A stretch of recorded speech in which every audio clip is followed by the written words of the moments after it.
Hello everybody, welcome to another Path of Magic live stream.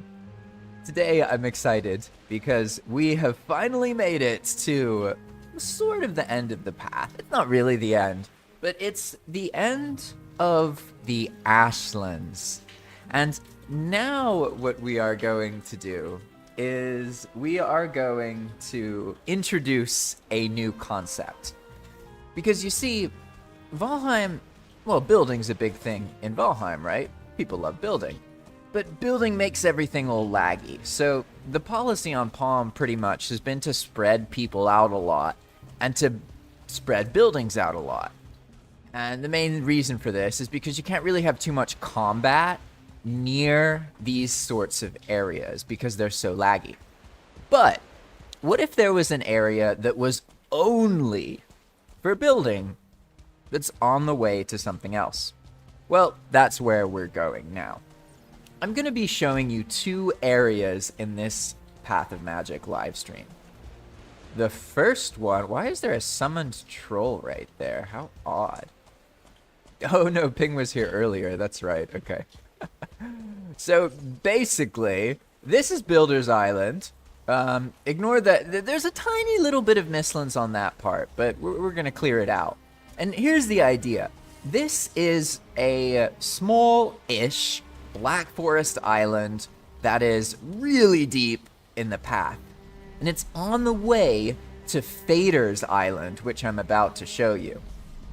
Someone has been having fun with these summoned trolls, so I will just try not to get wrecked.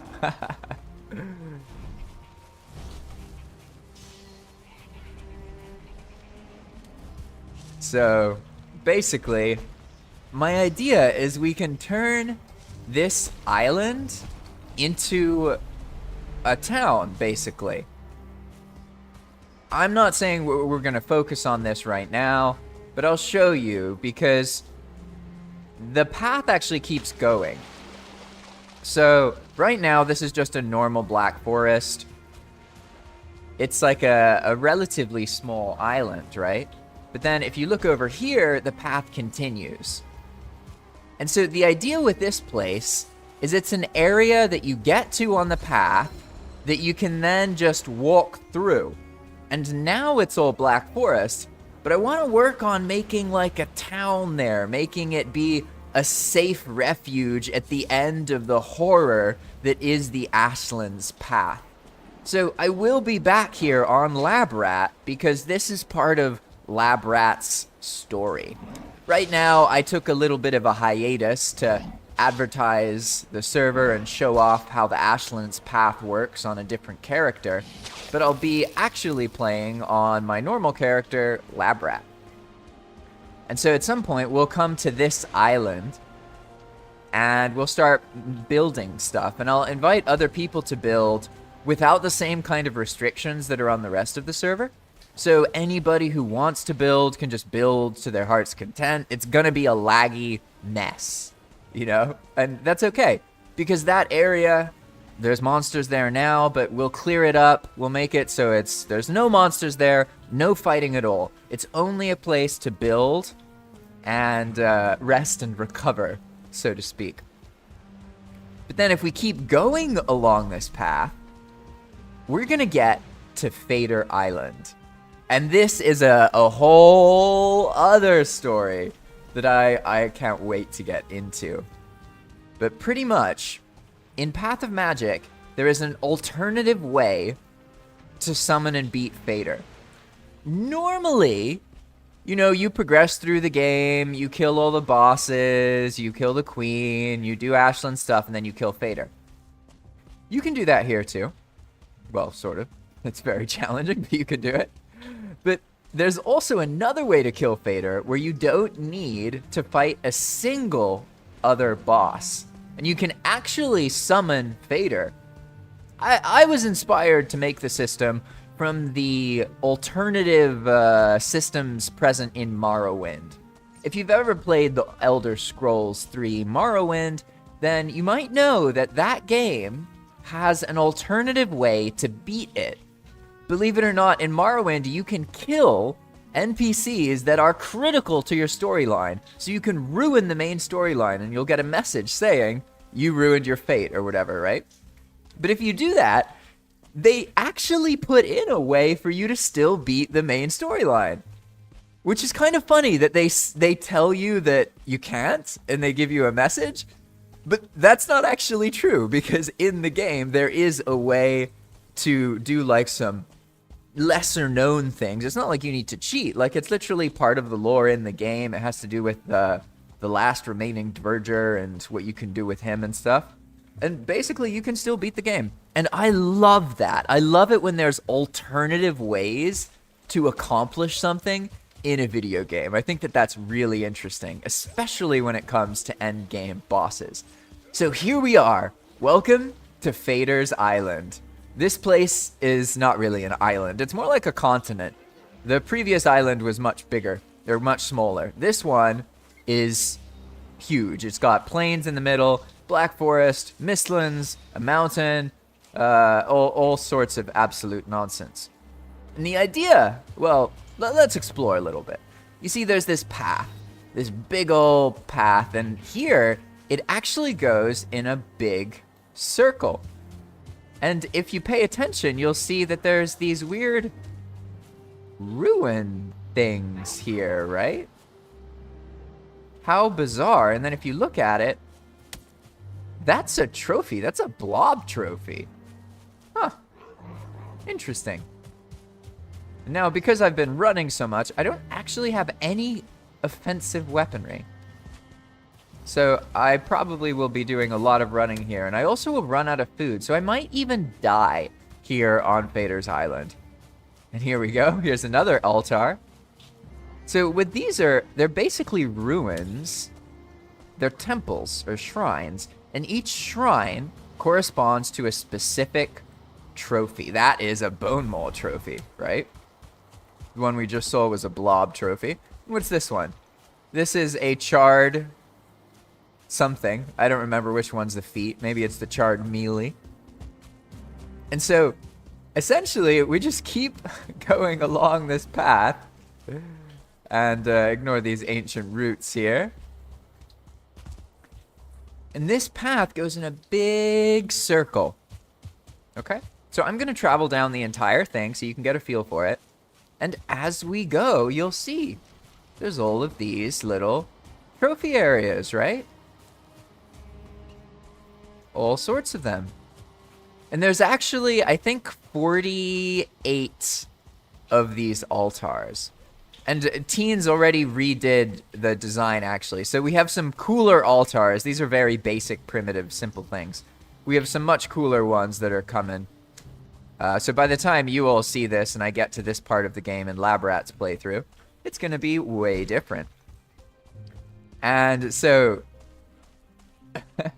there's so much to this area and so many mechanics. I won't be able to illustrate everything because it's actually like a whole... It's like a whole game. This is like the end game area for Labrat's playthrough and whoever wants to join. But pretty much, we make a game out of collecting all the trophies. And then you sacrifice one of each trophy to each altar. And after you do that, it activates the altar. When all of the altars are activated, all 48 of them, then it starts to call Fader. Starts to call Fader. It's not like it immediately summons him.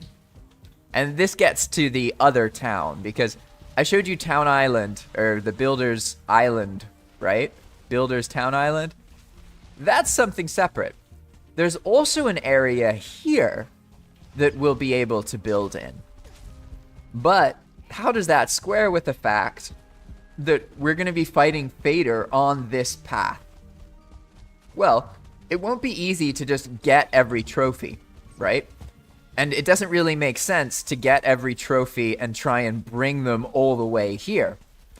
So instead, my philosophy on Labrat's playthrough, and whoever joins, is going to be to come over here and build a sort of like a town in the center of this circular path area. That way, when we fight Fader, we can do it on this path away from the center. And you can just keep running down this path, and it's a big circle.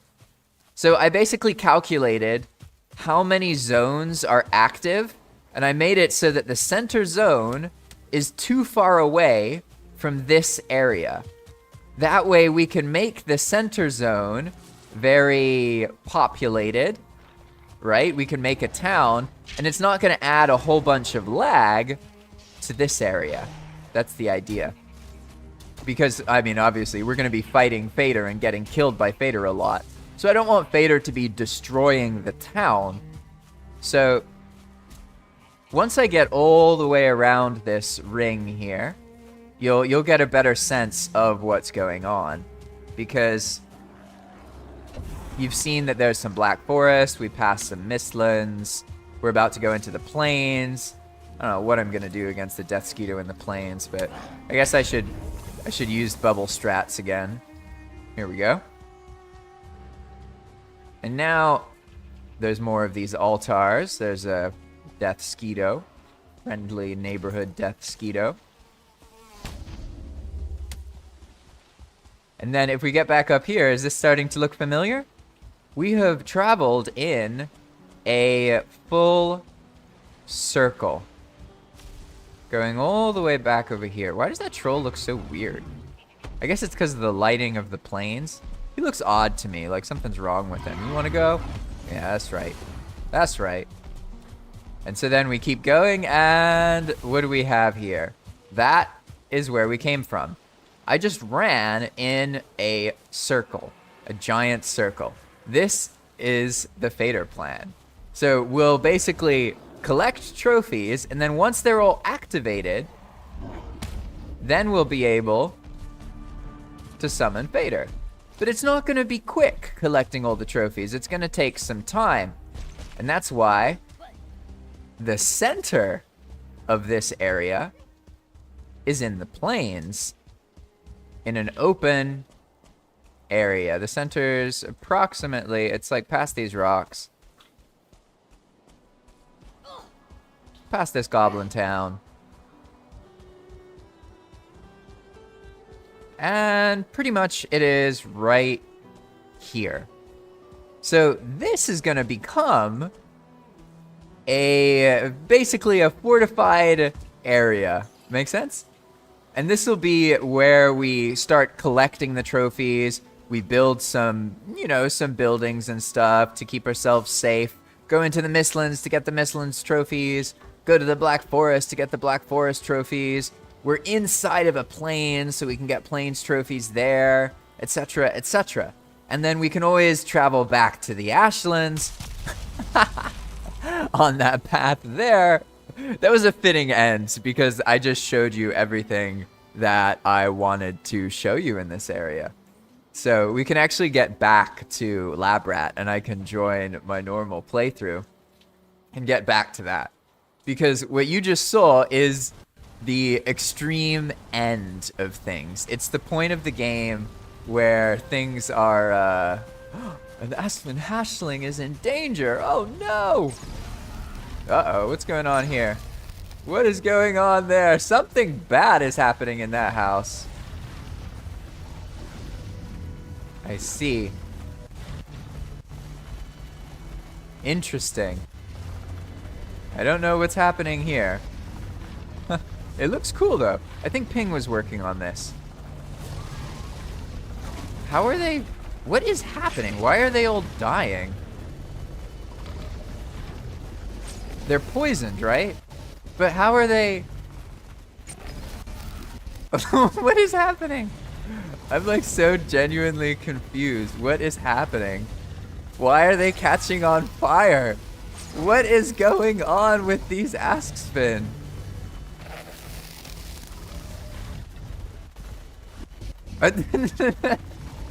What is this? They're friendly. Why do they keep getting poisoned? There's a pufferfish. Why are there pufferfish in here?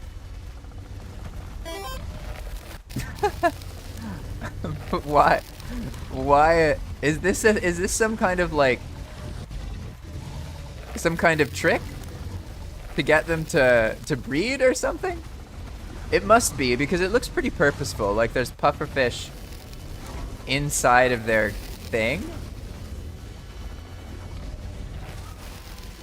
Ah, I see. So he made an Askspin farm. I see. I get it now. Interesting. You know, these kind of things are funny because I guess they're fun for the original player to build, but then I don't know if they like. I get it's the same kind of system as like boar farmers and these things. But I've always wondered, like, how useful are these actually to other players? Because typically the first player will build them, and really they're building them because they have fun, right? And they like building it. And they'll say it's for other people to have access to the materials, but people don't seem to understand that just getting the material from a breeder is incredibly fucking boring and immersion breaking, and people don't really do it that much. So like, the reality is, when a player makes a breeder, they're making it for themselves. It's a fun project for them to work on. But like something like this, all this does is that when someone gets to the Ashlands, you know, then they're tempted by not being able to do this themselves, right? But, you know, it is what it is. I understand that some people enjoy it. And Ping in particular really enjoys breeders and farming things and this kind of thing. So I'm not going to give him too much crap. I just understand that, like, it's not actually that useful for other players to make breeders. If I'm of the perspective that it's actually kind of bad for other players, because they end up having like more latency problems, and then it messes up their progression because they have no reason to go get like boar meat or leather scraps or whatever. But that's sort of more how Valheim is in the first place, you know? Valheim allows players to breed a bunch of stuff and make these infinity resource spawners, which, like, it's a cool building experiment, right? But then, like, what happens after that? You know what I'm saying? I always wonder, like, how much benefit does it actually bring other players? But here we are. I'm going to log off of my little test character there, and now we'll get back onto our main playthrough, which is Labrat. I don't even remember where Labrat is. It's been, like, 2 weeks. I was taking a break from Labrat's playthrough. I'm assuming Labrat is still at the Black Forest base? Let's see. Honestly, it's probably about time on Labrat's playthrough for me to explore further down the path and find a new spot to start working on. Because now I'm done with the past couple of live streams. I was showing those options, working on them to show you some of the end game stuff, right? But I won't be doing that anymore. And now we'll be working on Labrat. So Labrat is a character that I've been testing the heavy armor sets and the burial chambers specifically. So that's what this base is. It's right outside of a burial chamber right over there. You can see all of those friendly little monsters. And I repopulated the forest so it doesn't look like a cleared absolute wreck. But this is our sort of Black Forest, we call it the quarry base, right? And Star did such a great job decorating the interior. It looks very nice. I like it a lot. Now I kind of got to figure out, what do I want to playtest? Do I want to keep progressing on Labrat? Or do I want to work more on some of the mechanical changes? Because we've been working on the dungeons, right? Ooh, a 2-star. Can I even survive a hit from that? I can. That's right, I'm not in the Ashlands anymore. Suckers. I got my level 12 partially empowered bronze sword.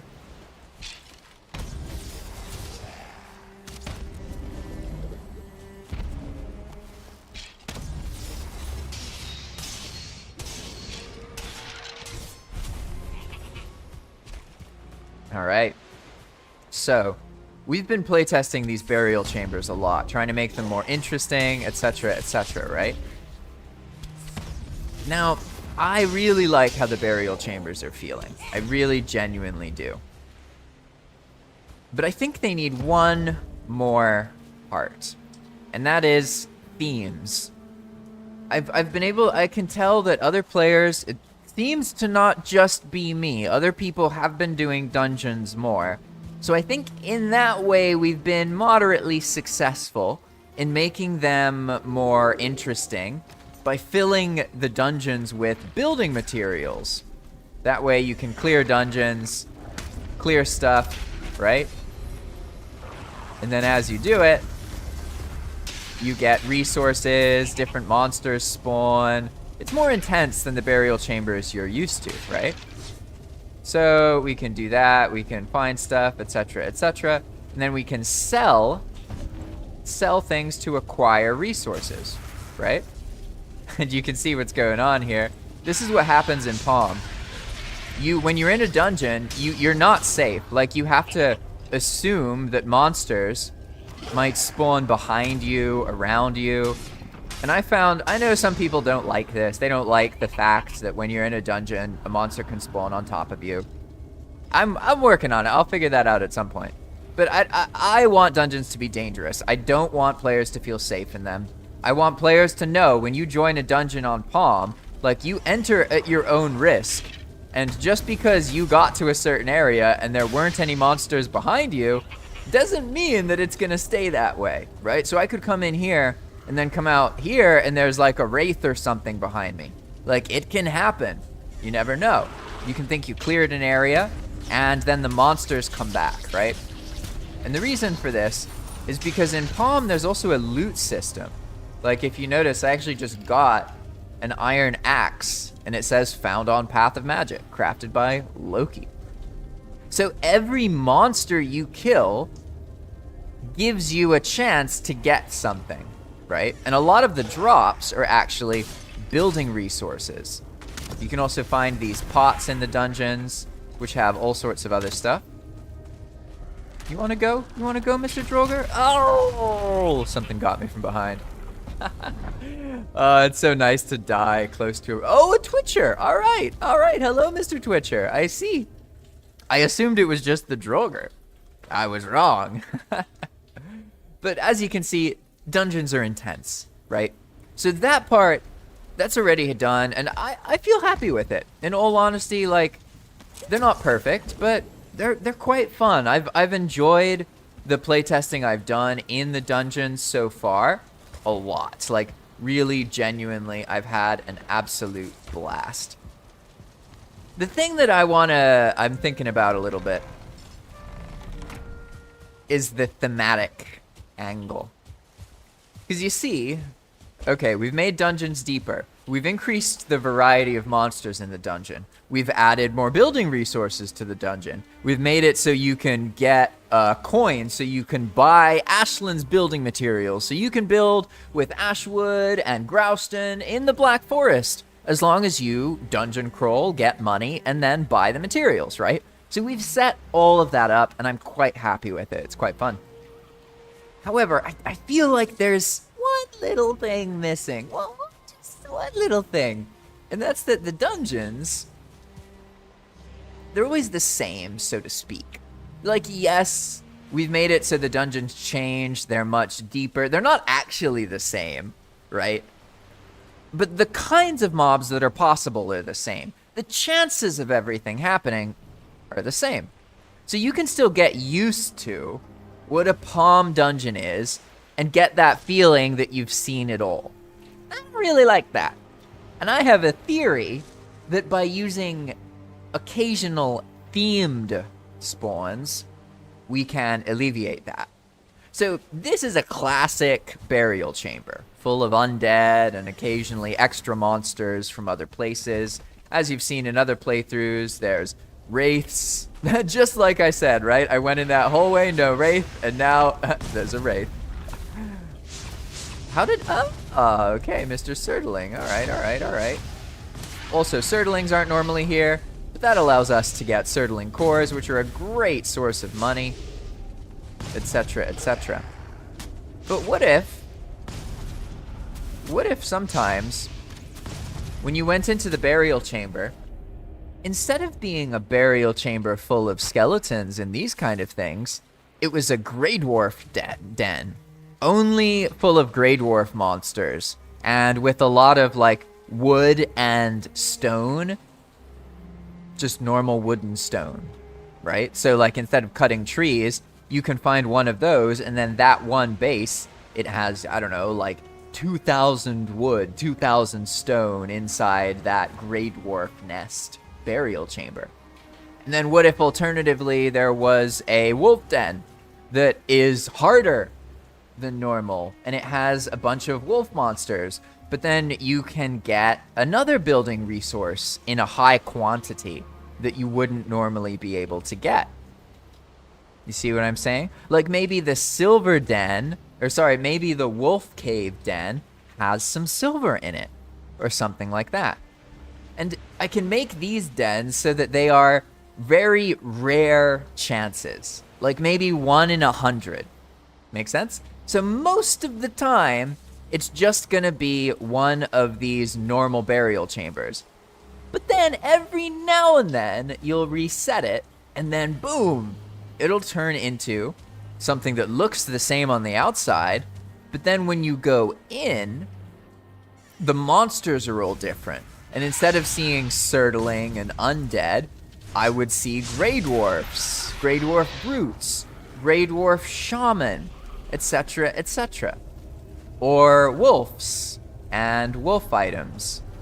There's actually already a working version of this in the Sunken Crypts, where the Sunken Crypts can turn into charred crypts. But that's a little bit too extreme, and that's actually what gave me the idea for this. But I have a feeling that's the last thing these dungeons need. They need that kind of variability. And let me grab some food here. Oh no, I should grab my body. That's right. They need that variability. And I believe that the gameplay loop now is quite fun, of doing a dungeon, resetting the dungeon with coins, because players can reset dungeons, and then using that to build something, right? That's really cool. And we have added a lot of life to the dungeons by making them more repeatable. But I have a feeling that adding this last layer here, making it so that the dungeon itself has a theme that changes sometimes, I have a feeling that is gonna be, that's gonna be the thing that makes me feel like, yeah, we got it. This is a Palm dungeon. But for now, I'm actually gonna head out of here. I've been playtesting this area for a long time, and it's probably better that I start moving on in this playthrough and find somewhere else. So what we're gonna do is we're going to go into the kitchen here, and I'm gonna sit and have a think for a moment. Just have a little think about things. Let's see. I'm gonna sip my tea.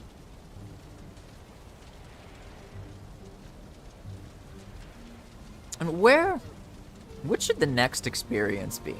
I want to find a new place to start a new base. And I've been playtesting the Black Forest.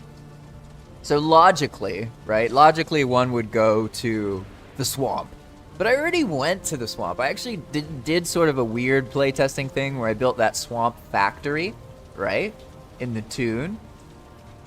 And I guess that would mean that the next place to find a nice base spot in would be in the mountains somewhere.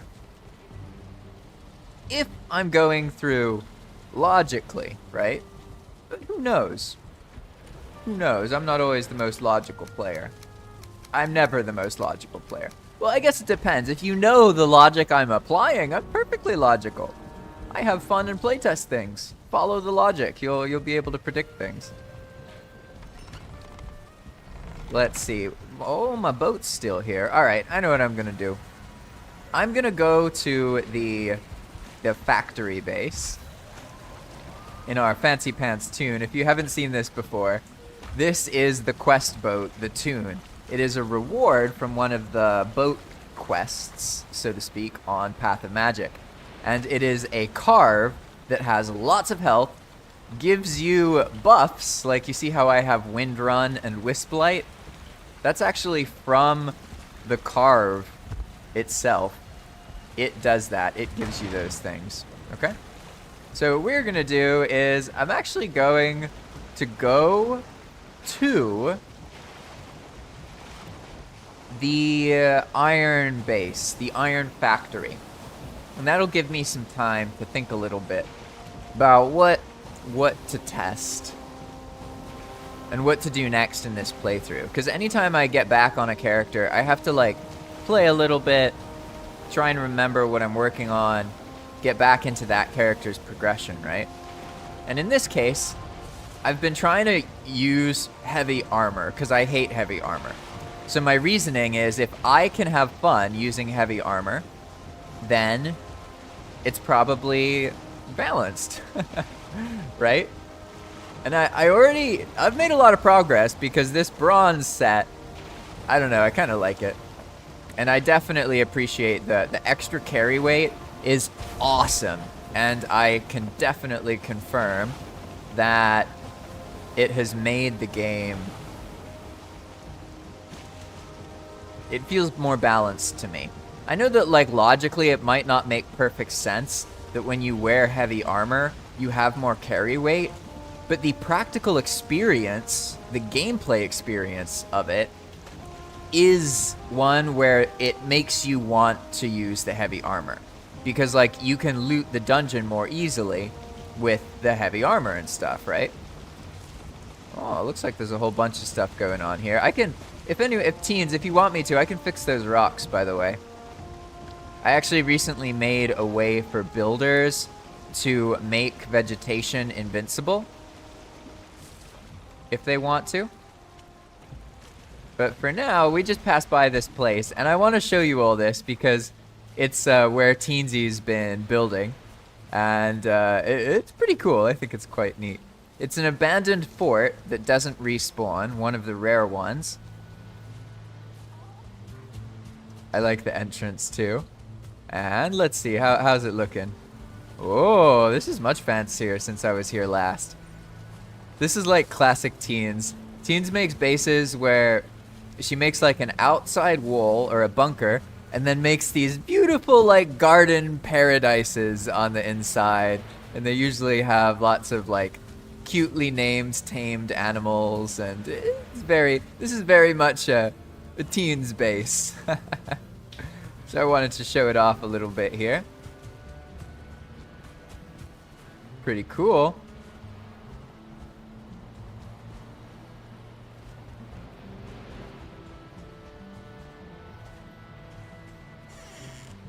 Oh, now there's the bunks. That's cool. Yeah, so you can use this as a bunk area. And this is actually, if you are a player who likes sailing, wants to find somewhere to build or something like that, well, I got good news for you, because this area is right next to a big meadows we call the Ash Meadows. And the Ash Meadows are pretty much empty. So if you want to have like a more normal, not as dangerous building experience to get started on Path of Magic, the Ashlands Meadows are probably the best place to do that. So let me show you on a map in Discord where I am. Because if you join new, this is a good area to know about, to be honest. So give me a moment here. We're going to look at the getting started section. There we go.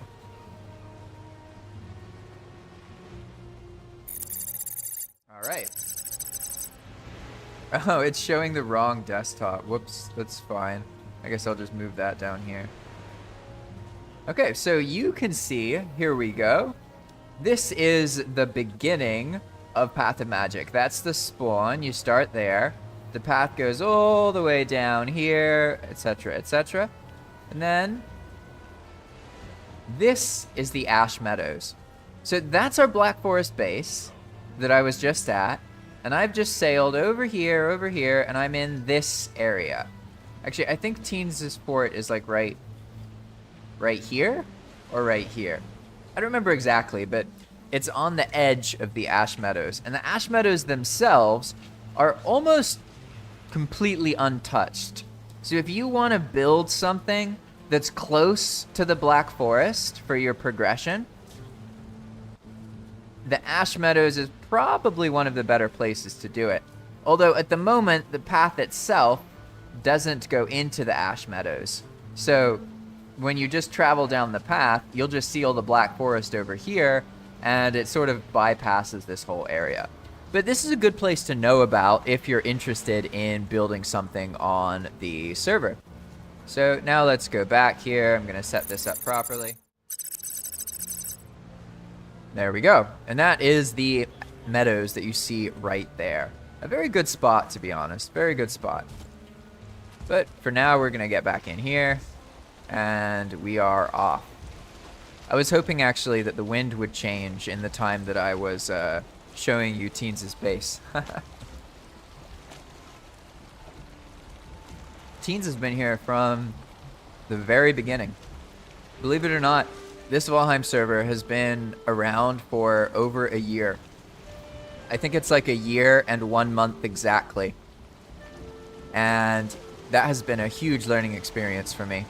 Because obviously, like, normally you can't have a year-old Valheim player, a Valheim server that people join on new characters and have fun. Valheim itself stops you from doing that, right? This is Path of Magic.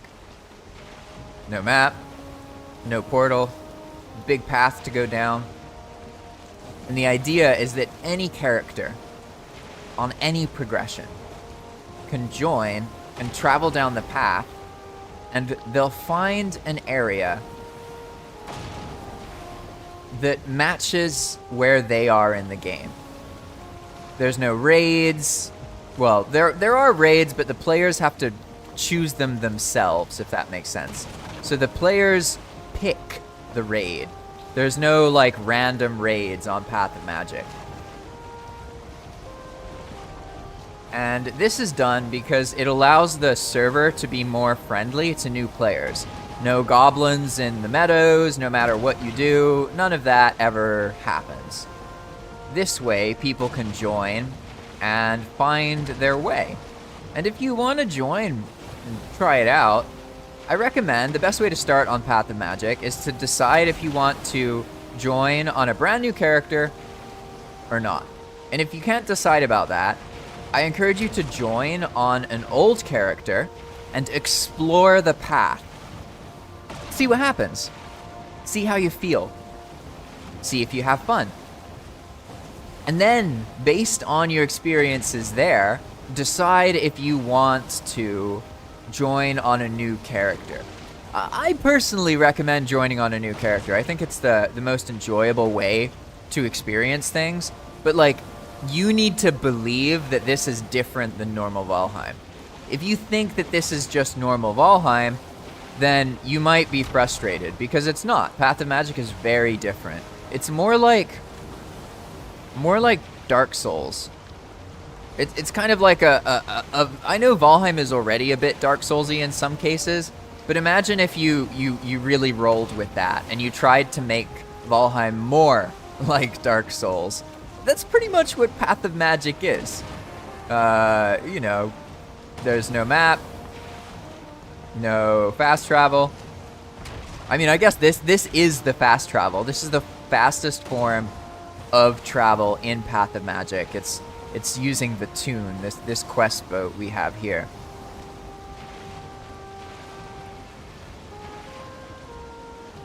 And I'm going back to the factory, and I think, you know, probably I can spend some time at the factory, because I never really finished building the factory out, if that makes sense. I just made the frame for the factory, and I didn't add more to it. So let's see how it's doing. I haven't been back here in a while, and I did have to do some maintenance in this area recently. Oh, I didn't see that. All right. That's like the classic thing, right? You load. I got lucky because I hadn't actually like gotten too close, but sometimes the boat can load on top of you. What's up with this cargo? Do I want eggs? Nah, eggs, I'm not ready for eggs. I'm throwing those in the ocean. I'll take the rest of this stuff though. It looks like there was something here. I wonder, did it get destroyed? Like, where did this cargo come from? Leave me alone, Mr. Leech.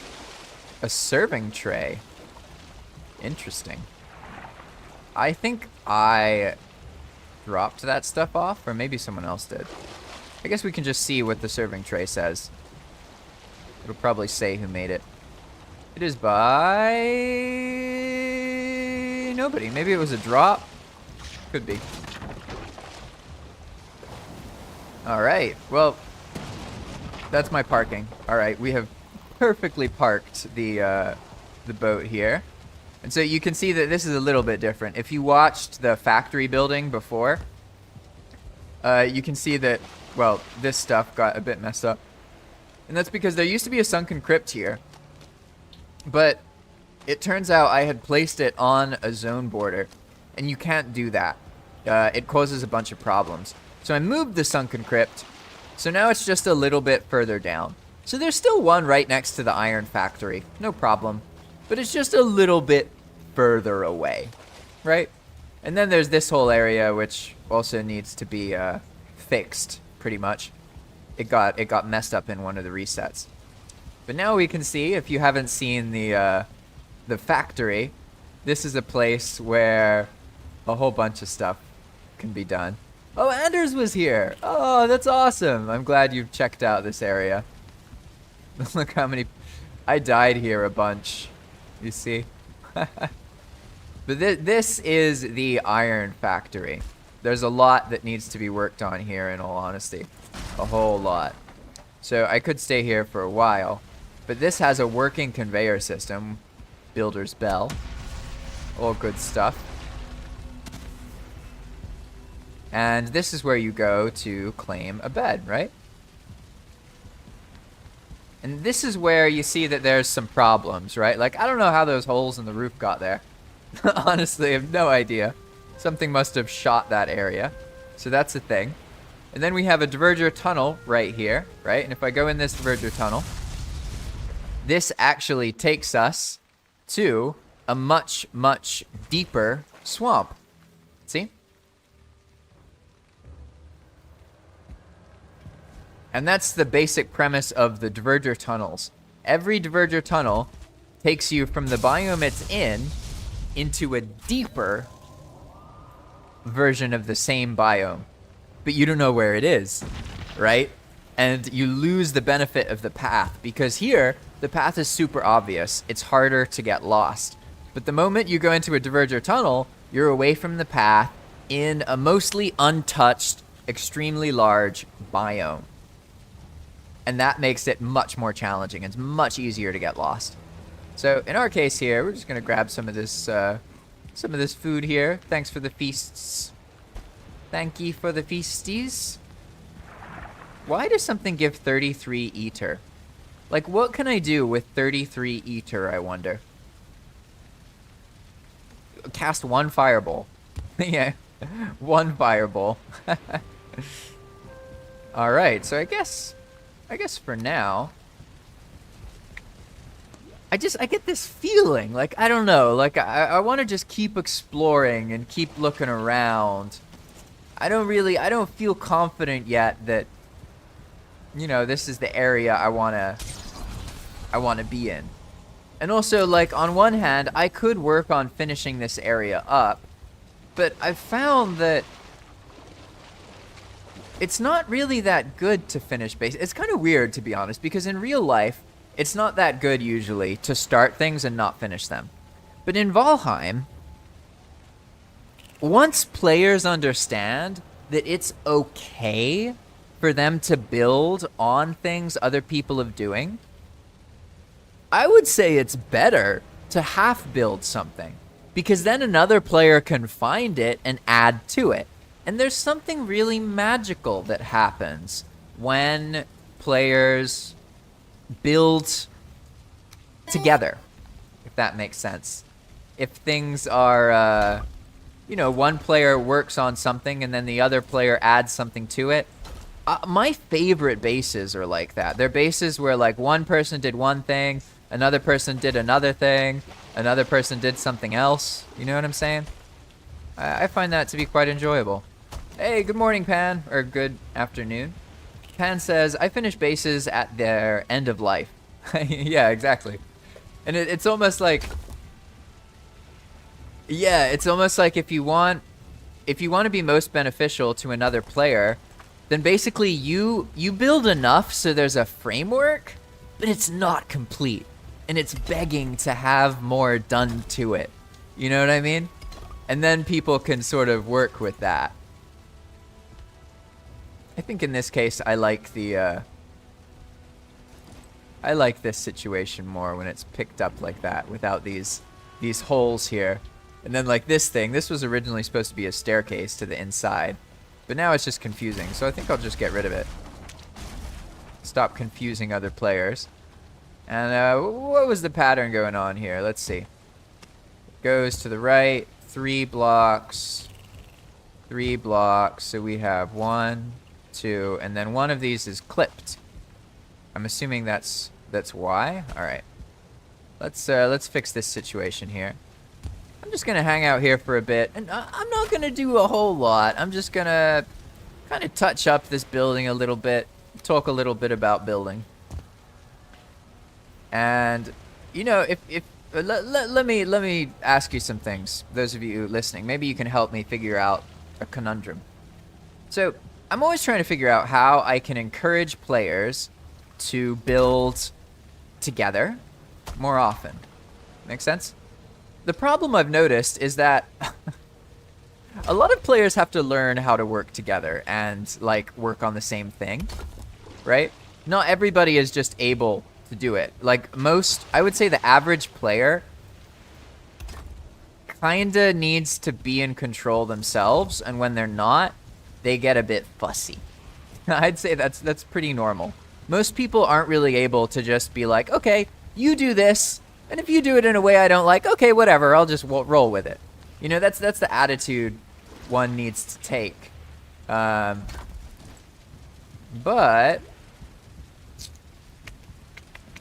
what I want to figure out is how can we trick people who are like that into working together? I love doing that kind of thing. Like if you haven't noticed, that's a recurring theme in projects I work on. Like tricking people into doing things without them realizing it, that is fun. I love that.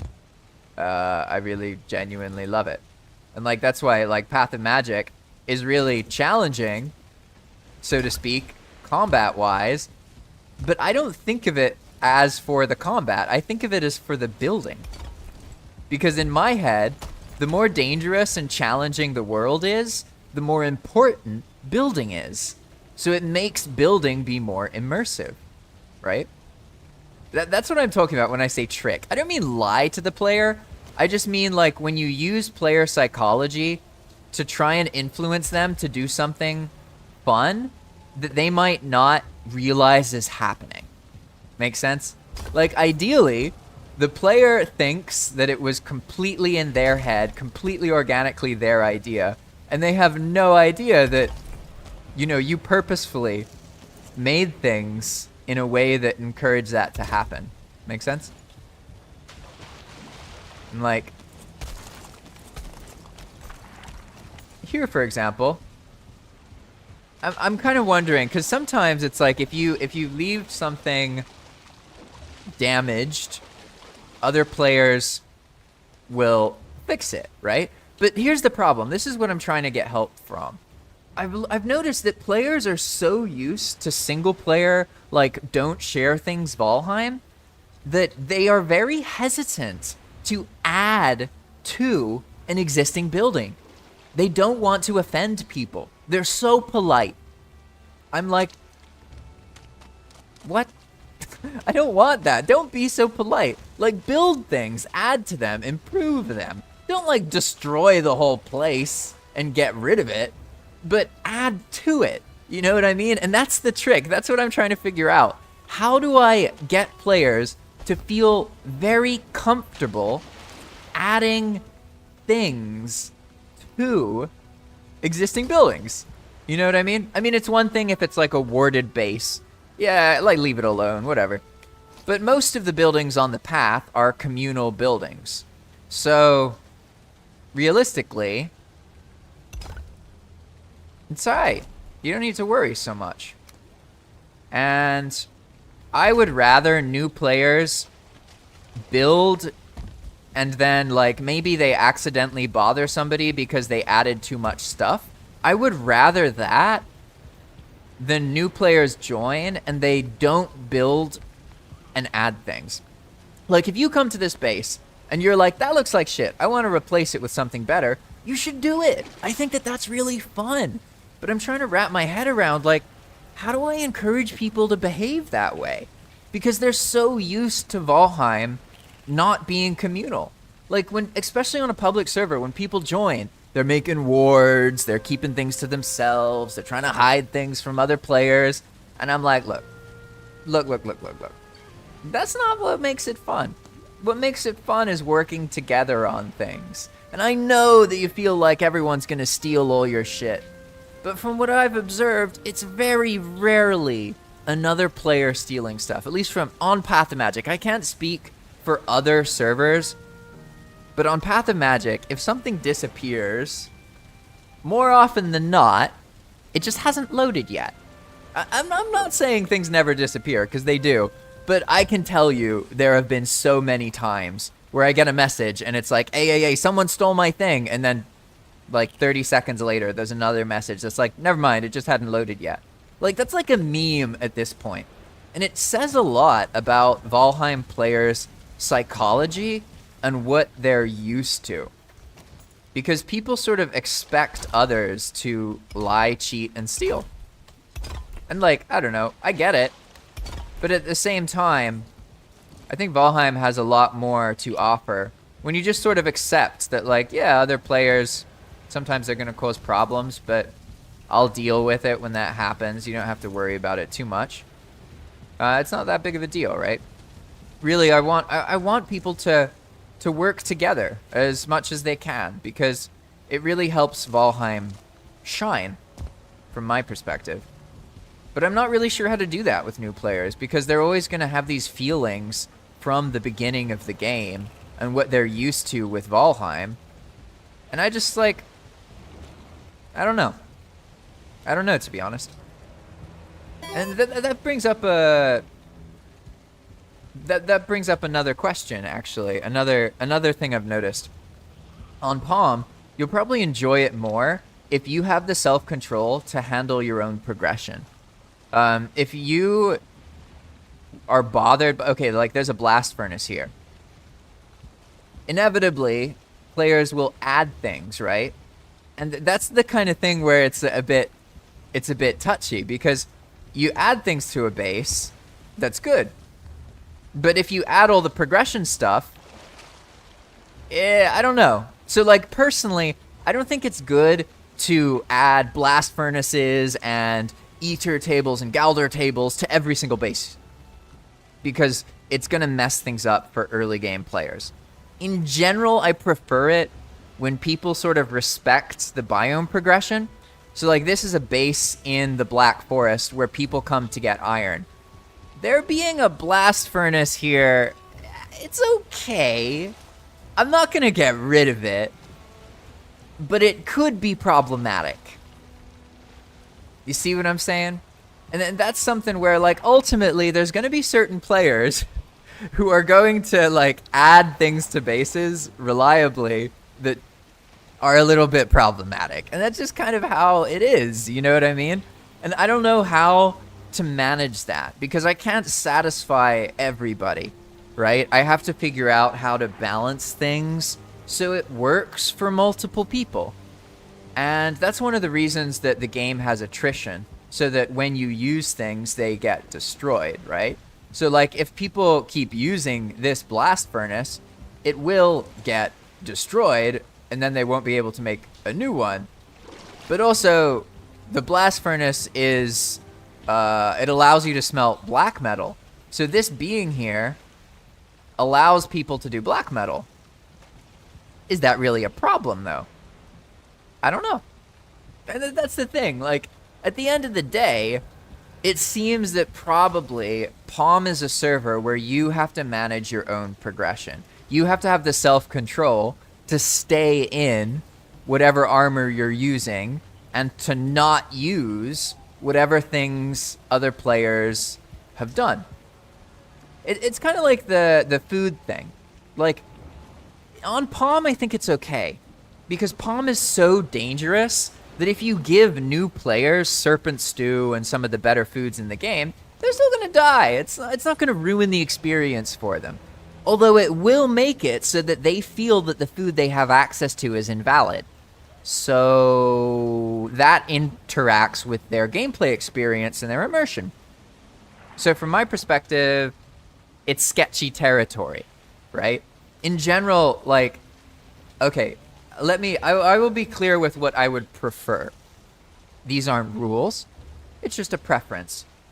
In general, you should, when you play on Palm, respect other people's progression.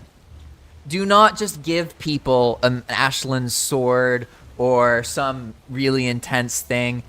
Maybe leaving a feast is alright because the feast gets consumed and then it's gone. But like, if you go into earlier game bases and you build like advanced stuff, it can be problematic. So, but then again, like, I don't know, like, for me it's like, okay, if you want to add walls, you want to add stuff to the building itself, you want to add a bedroom, you want to add a crafting area, in my head that's solid, you know what I mean? But then like, imagine that this base had a max level blacksmith area, a max level crafting area. I don't know. Like, does that help anybody? And it's kind of funny how Valheim does that. It puts people in a situation where it's very easy to tell yourself you're doing something for other people, but really it's for what you want to do, you know? So let me read some of Pan's comments because he's been mentioning this. So Pan says, I finished bases at the end of their life. Building together is fun, but it was with in real life friend. So he's talking about what he enjoyed. Yeah, so Pan says that it's really fun with an in real life friend on the same time and in voice chat. Yeah. Yeah, I guess that's a bit different than what I'm talking about, isn't it? Because I'm referring to like when a player builds something and then another player visits and adds something to it. Which I like. I really like that general aesthetic. There's just certain things that we have to be careful with. Like anything related to progression. Like if you build blast furnace. I think the blast furnace is okay. But let's say there was an artisan table here. I wouldn't like that. I would probably destroy the artisan table. Just because that would allow someone to do a lot of things, if that makes sense. So I think it's alright in this case. You know. No, I don't view it as too much of a problem. But again, I can't just expect players to do a particular thing, you know what I mean? It's not that simple. I need to accommodate different play styles. And like some people like going to a base, building auto breeders, setting everything up, maximizing every single crafting station and doing all that. I don't have a problem with that. The reason it's problematic is because it influences other players' experiences. And I can't expect people to be just understanding of other people. So I'm trying to wrap my head around, like, is there some way I can script something to help make sure that when players add things to other bases, they're not really messing with progression enough? Or maybe that's not even necessary. Maybe I just need to make it very clear to new players that really the only rule is don't mess with other people's progression. Respect other people's progression. You know, don't give them metal unless they ask specifically for it. Don't give them a progression item or a really powerful weapon unless they ask for it, you know? But I'm then expecting people to behave properly, and that's just not possible. Like, if people don't behave well, you know what I mean? That's just how it is. So Pan also said, agree on building together ideas overall would be fun. Same with building advanced crafting buildings and items. Yeah, you know, it boils back down to that mission thing, right? I don't know if you remember, but the server used to have these missions, and like I would write a little mission, show a screenshot of an area, and they followed a format. The missions had a particular location that was full of enemies. And at first, the players have to get fighters to kill all the enemies and clear them. And then they build something based on what the mission requires, right? So if you imagine it, imagine this was a mission, build the iron factory. It would give the player sort of insight into where exactly that location is. In this case, right here. And then it would give them like screenshots and all of that kind of thing. And I think if I give people more of these frameworks of building projects, maybe that'll help them build together and work on things together. You know what I mean? Because I can't tell people to. I have to implement something that encourages people through gameplay to work on things together. And I have a feeling probably the easiest way to do that is using like a special tab in Discord where you can read it and look at the different missions. And I can add, I could add maybe the, I could add some kind of scripting that makes the mission automatically notice itself, if that makes sense. Because when I used missions before, I didn't know about scripting. I wasn't talented at this. And when I started Palm, it was all new. Whereas now, I know how to script. I can script. I'm not like super proficient at it, but I can read a script, know what it's doing. I can explain it to people, I can teach people, and I can pretty much imagine if something's possible. And I know the limits, right? So now I'm in a position where I can actually develop. And so Pan says, remember the old idea of removing progression items and materials from the first continent, like mountain, swamp, and higher. But yeah, this is something I've talked about. What I'm thinking now, though, because when we talked about it, Pan, I talked about like removing them all at once, right? But what if it was automatic? So what if the starting continent has like a limit where you can build a blast furnace, but it'll automatically get removed after, I don't know, a week, right? Whereas everything else that's not out of progression, I think maybe that would be a good way to handle it. Because, again, I can't expect players to realize that the things that they tell themselves are for other people are actually for themselves. I'm like asking players to become enlightened. Like, that's not going to happen. They're just going to keep behaving the way they behave.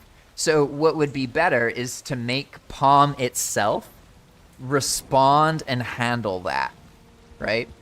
And probably, I think that's the best way, is making some kind of script that monitors certain items in the starting area, you know?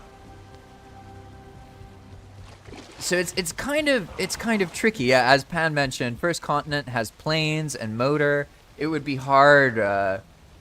It would be mostly Mistlands and Ashland stuff that gets removed in that sense. And yeah, I don't know is the thing. It's like, on one hand, I want to bring the rest of the game and the Ashlands closer to the players who stay in the Black Forest. I don't feel that it's necessary to take people like Teens and Star and push them to leave those places. I prefer bringing the other places' materials bringing access to them so that they can experience them in a more natural, safe way. So I'm not bought on on getting rid of progression in that way, but having some kind of heavily attritive system might work. Like, it could be,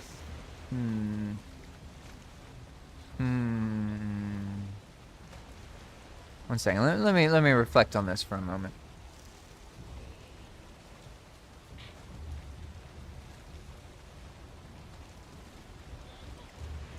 So, I guess really the thing that needs to happen is I need to look at all the items in the game that can be built, and I need to identify the most threatening ones. The ones that if this is built, it really, really furthers the progression a lot. First one that comes to mind is an artisan table. If an artisan table is built, you can do everything. But on one hand, I don't know, maybe that's better to have an artisan table early on, because personally, I didn't like in normal Valheim how far gated in the process it is. But maybe that's for the best. You know, I loved Motor, I loved the mechanic, and for me, she's the most rewarding boss to kill, because then you get the artisan table and you can build all this other stuff, right? But how do I want to handle that? Because I want people to be able to build bases and stick with them. So I don't think I want to get rid of things. But there's certain items that are more problematic, right? Like Pan mentioned Growston, black cores. From my perspective, Growston has no problems at all. Like, early game players, they can get Growston, I don't care. Because it doesn't, like, okay, they have Growston, what does that mean? It means that they can build a different kind of stone as soon as they get 2 iron. Aside from that, I don't even know if there's like a cooking material that, or a cooking upgrade or a workbench upgrade that uses grouse. I don't think there is. So like, that doesn't really matter, right? Whereas black cores, they matter more because you can use black cores to do other stuff, right? And you can find black cores and burial chambers in these things. But it's still, in my head, not really that problematic. Whereas, let's say you give somebody, let's see, what would be the most problematic item for, or let's see, either item or a build piece for a new player to come across? Maybe this is the best way we can wrap our heads around this. Like, what if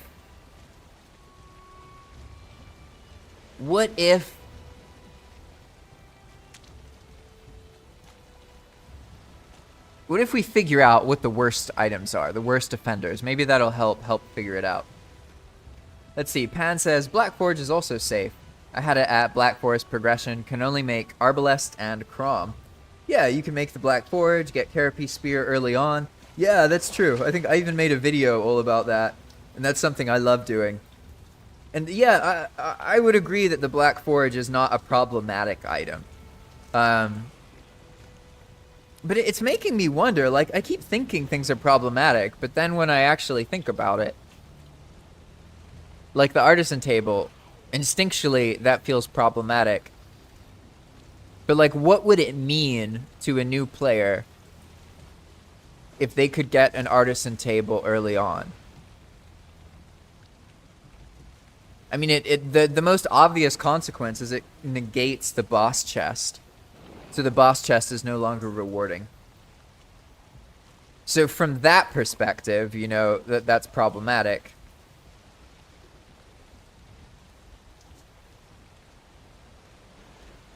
And this is where the attrition comes in, because you can attrit people. Like, let's take the artisan table as an example. Imagine that when you built an artisan table, it gets destroyed after some period of time.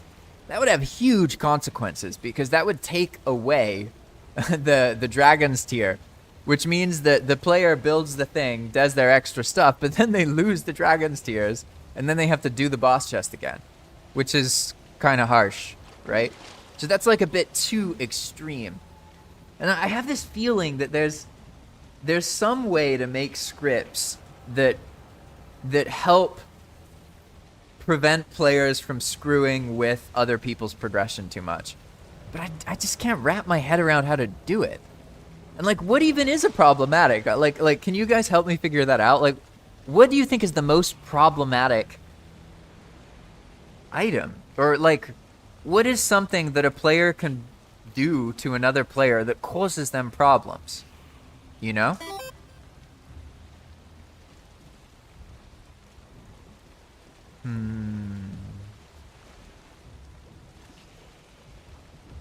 Yeah, and those items, I consider those fine. Like because Yan and Pan are talking about some of the things that you can get earlier in the game, by doing like, yeah, like if you can get black cores, you can make a black forge, and then there's 3 items you can get.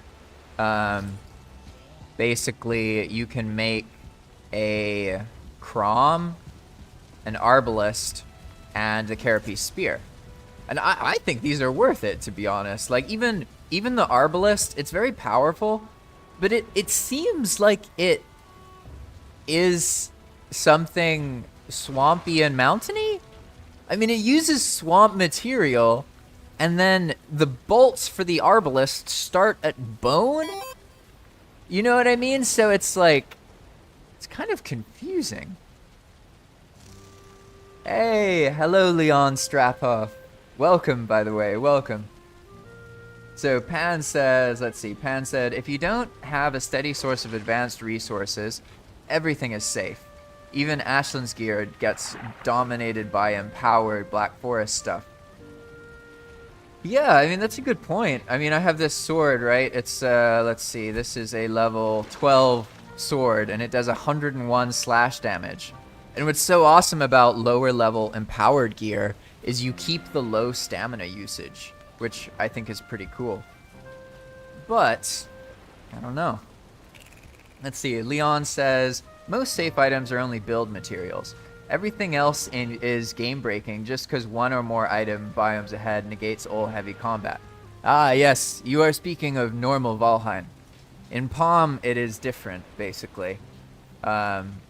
There's a lot more combat, things are a lot harder, and people die a lot more often. So getting something from later on in the game doesn't necessarily negate things in the way that you're used to. Like, take this bronze sword, for example. In Palm, you can get items up to level 96. In order to do so, you need to keep remaking the item and also use these treasure chests. So you need a source of coins, rubies, silver necklaces, fine wood, and silver. This is a really, really powerful sync. It's one of the best syncs to use from a server development perspective, because if you give value to using the treasure chest, it then gives value to everything in Valheim that gives silver, fine wood, silver necklaces, rubies, or coins, which is a lot of stuff. So in Valheim, actually, I could just show you, actually. Why don't I guess I can try and empower my dagger, or I could lose my sword. I'll show you how it works, because we actually have a blacksmith right here. So basically, I don't have enough rubies, though, or silver. No, I can't do it. But basically, what happens, Leon, is in Path of Magic, you can get these Diverger, right? And the Diverger have different specialties. This one is a blacksmith, so you can use the blacksmith to increase the level of your weapons. And you pay him a treasure chest, and then you throw him a weapon. And he will do one of two things. He will either double the weapon's power level, or its quality level, or he will destroy it. So it ends up being like, yes, you can get much more powerful weapons, but also you lose them permanently. So it's a very heavily attritive system that makes players build a lot more weapons than they normally would. because you need a lot of weapons to get enough lucky chances to get the higher level ones. And the highest level you can have on Path of Magic is 96, so you can't go higher than that. And the reason I'm saying this is because of your comment earlier. On Palm, the weapons are... You can make pretty much any weapon you want be strong enough to be viable past its biome.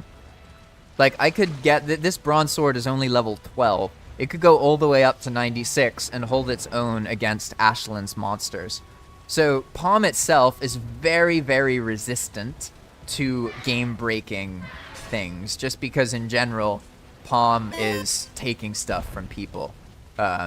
It's not the same, if that makes sense, as normal Valheim. It's very, very fundamentally different at this point. There's over 3,800 changes. Like, I literally can't even explain all of them because I can't talk that much.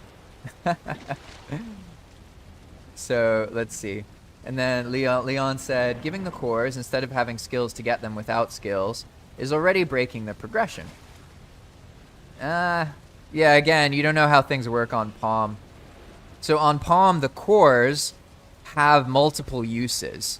So, for example, like black cores, for example, in normal Valheim, you get the black cores, what are you going to do with them? You're going to build a black forge, maybe something else. Maybe if you want another base with another black forge, you need more black cores. But like, what's the point? What else? You see what I'm saying? Like, in normal Valheim, all of the cores have the same problem. They're useful until they're not useful, and then you don't give a shit about them unless you make another base, right? But on Path of Magic, it doesn't work that way because the cores have multiple uses. So the cores are basically money. You can sell Surtling cores, you can sell black cores, and you can sell molten cores, and then you use the money that you get from that in order to purchase building materials. So if I actually look here, for example, I can go say buy, I think it's buy list 1? What is it? One second. Say buy question mark? Ah, here we go. Yeah, buy prices. Okay. So, in Palm, as I mentioned, the Surtling cores are...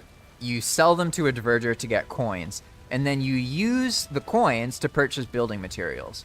So, for example, I can go buy prices, question mark. Oh, no, it's buy prices 1, question mark. And then we see, okay, I can buy 100 wood for 999 coins, 450 wood, or sorry, ash wood. For 999 coins, 450 normal wood for 980 coins, and you can buy all these different things, right? So I can also buy some Surtling cores, but most of the progression stuff you can't buy, if that makes sense. The buying is generally reserved to building items. Generally, not completely. Like, you can buy 1 black core for 940 coins, even though when you sell them, it's like 20 for 900 something coins. But it's all based on, like, making the gameplay last as long as possible. And a lot of that has to do with taking vanilla Valheim systems that were originally made for one time to get something, and converting those systems into an attritive system where slowly over time the things are destroyed. As an example, here we have all of these smelters, right? But if we keep using these smelters, and if I were to craft a bunch of stuff, they would one by one over time get destroyed. As you use things, they get destroyed, which then makes you have to use the Surtling cores more. So Surtling cores are actually quite important on Palm, because you need a supply of Surtling cores in order to continue to smelt metal.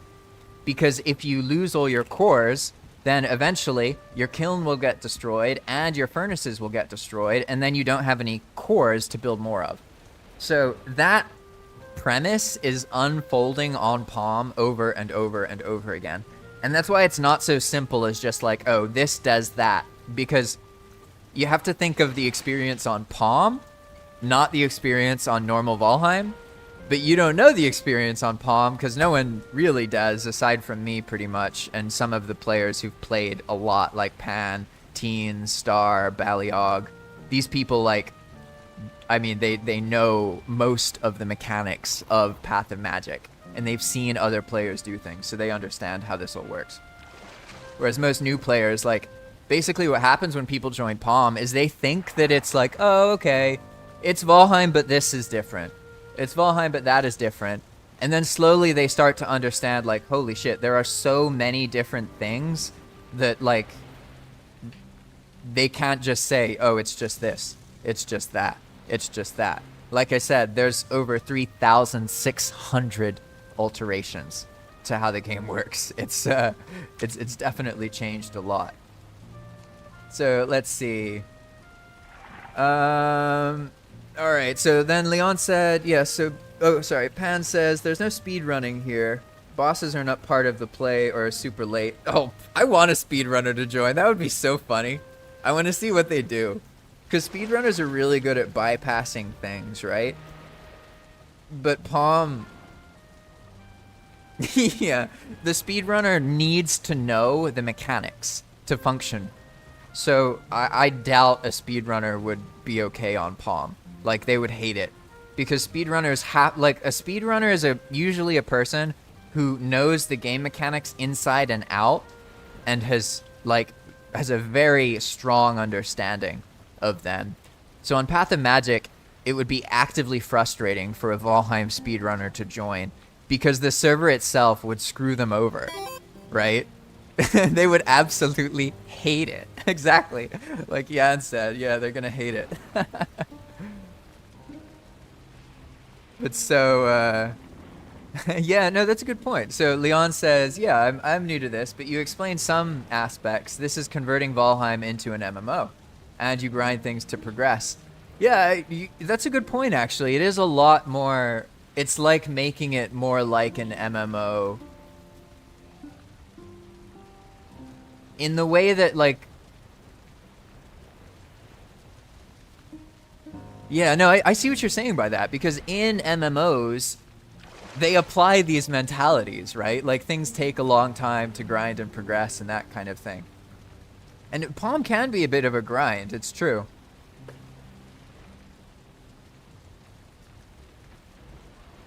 It's just, it's an interesting way to think of it, of turning Valheim into an MMO. I've heard that before, and I didn't really realize that that's basically what I'm trying to do. Like...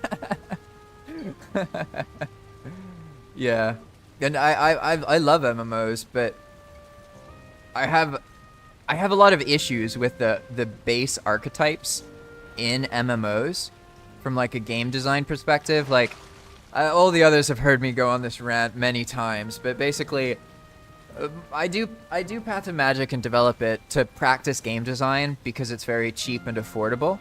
And I don't need to pay anybody anything, and people test and play on the server. So I can apply concepts to Path of Magic, and then people play test them, and then I get experience that is game development, player management experience, which is generally something you have to pay for. Or you have to work a job where you're making a product that people are using, right?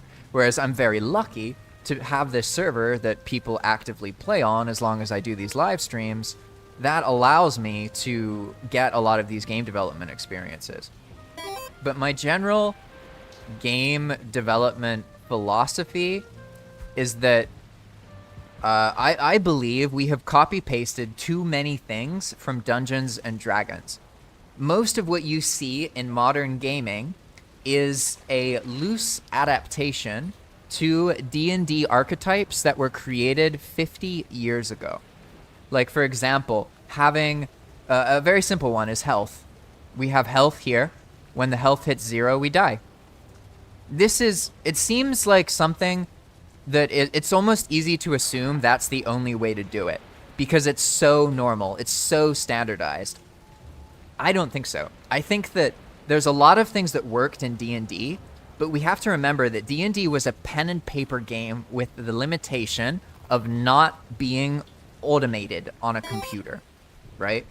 So when we copy pasted those mechanics from paper and pencil D&D to computers, we got rid of the dungeon master, and then we kept everything else, which from my perspective is absurd, because dungeon masters in games play a huge role. And like, there's a huge difference between playing on a Valheim server that has a person managing player experiences as if they're a dungeon master who actually cares about the players, compared to just playing on an unmanaged Valheim server. It's like totally night and day, especially if you have someone setting up experiences. It keeps the server alive and active. It's fundamentally important, right? And what I'm getting at is that there's a lot of archetypes from Dungeons and Dragons that we copy pasted that are hurting us, but then at the same time, there are archetypes that we got rid of that we shouldn't have gotten rid of. Like, there should be classes in games where you are the dungeon master. You don't play like a player. You create circumstances for the player to play in. Like, that should be a thing, you know? You should be able to log on as the Odin mode, and then you can help encourage players to do different things. You can make different things happen.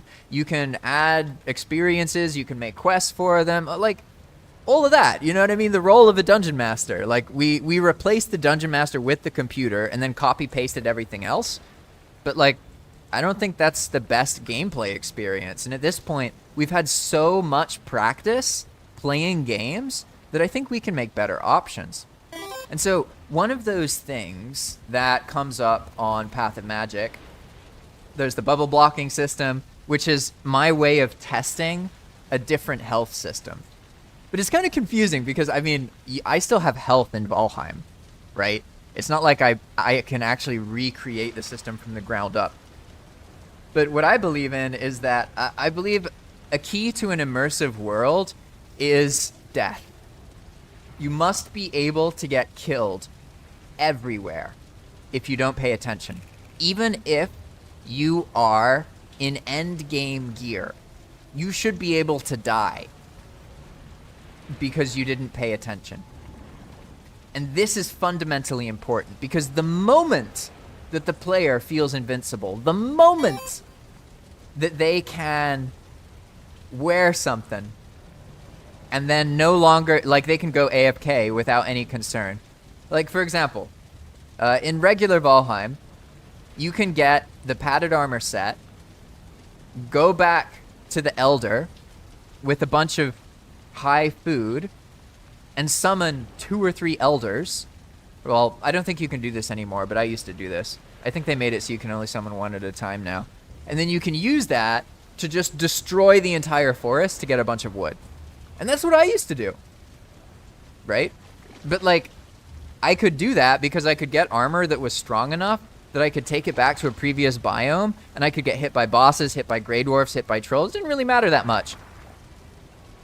Like, I don't want that to ever happen in Path of Magic. I hate it. I want the player to always be a hit away from death if they're not paying attention.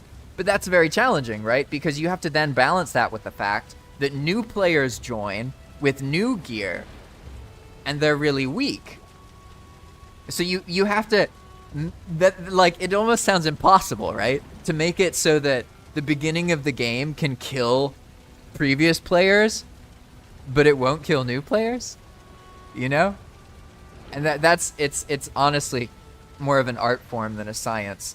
It's quite tricky to get it to work. And then so I'll read some other comments. Leon was talking about MMOs and speedrunners. So Leon said, every MMO has some sort of repeating task to progress. It depends on the game, what mechanics they made into the repeating. Yeah, all games arguably have a repeating core gameplay loop, right? And then speedrunners exist in MMO games as well, but they're focused on getting rich or getting to the end, I'd say. Yeah, or sorry, I added to your comment there. I would say that speedrunning in MMOs is different because in a normal game, it's about beating the game. Whereas in an MMO, speedrunning is more like you speedrun to beat the game in the game. Make sense? So like, speedrunners don't speed run World of Warcraft in its entirety to beat Ragnarok or whatever. Like, they don't do that for the most part. But speedrunners absolutely do speedrun getting to level 60, right? So there's like individual parts of the MMO that they focus on, and then they do that part. And then there's also that speedrunning guild element, right? Because you could argue that like guild world firsts are just speedrunner groups playing World of Warcraft to beat the thing as fast as possible, right? So I would say that speedrunning in MMOs, unfortunately, I mean, it's kind of a mainstream part of the culture. I wouldn't agree that it's not common in MMOs. I would say it's actually so common that it's hard to see that it's happening because it's become so baked into the experience, if that makes sense. But I know what you mean compared to like a traditional speedrunner, which is like, they'll play a specific game to beat the last boss, right? And believe it or not, I actually had speedrunners in mind when I developed the Fader Arena, because I was like, people are going to want to be able to feel like they beat Palm. So how can I give them that feeling? Because realistically, there's no way they're going to kill... Like, I don't think Fader is even killable at the moment. And like, the furthest players have gotten... I think players have killed the Queen. Because basically, on Path of Magic, okay, just to give you a sense of how effed up the bosses here are, they're like level 48 to level 80 star variants. And not just that, but also you have a time limit to kill them. And while you're fighting them, there are permanent raids. It's literally like the way that it became that way is I kept making what I thought was an unkillable boss, and then a player would kill them. And then I'd be like, fuck, now I gotta make them stronger again. And then I had to do that again and again and again and again and again. And at this point, the bosses are quite powerful. They are killable. It's not that they're unkillable, but you have to, like, the idea is if you try and play vanilla Valheim, you can't kill any of them. You have to learn palm mechanics and then use palm mechanics to fight and overwhelm the bosses. That's like the general idea. But the thing I added to Path of Magic was like, all right, what if I give people a way to summon Fader outside of the game normally? So that's what that whole trophy thing is. So if you watch this, the very beginning part of this particular live stream, I talk about an area in the game where you can collect all the trophies. And once you collect all the trophies, Fader comes and he like steals some if you don't kill him.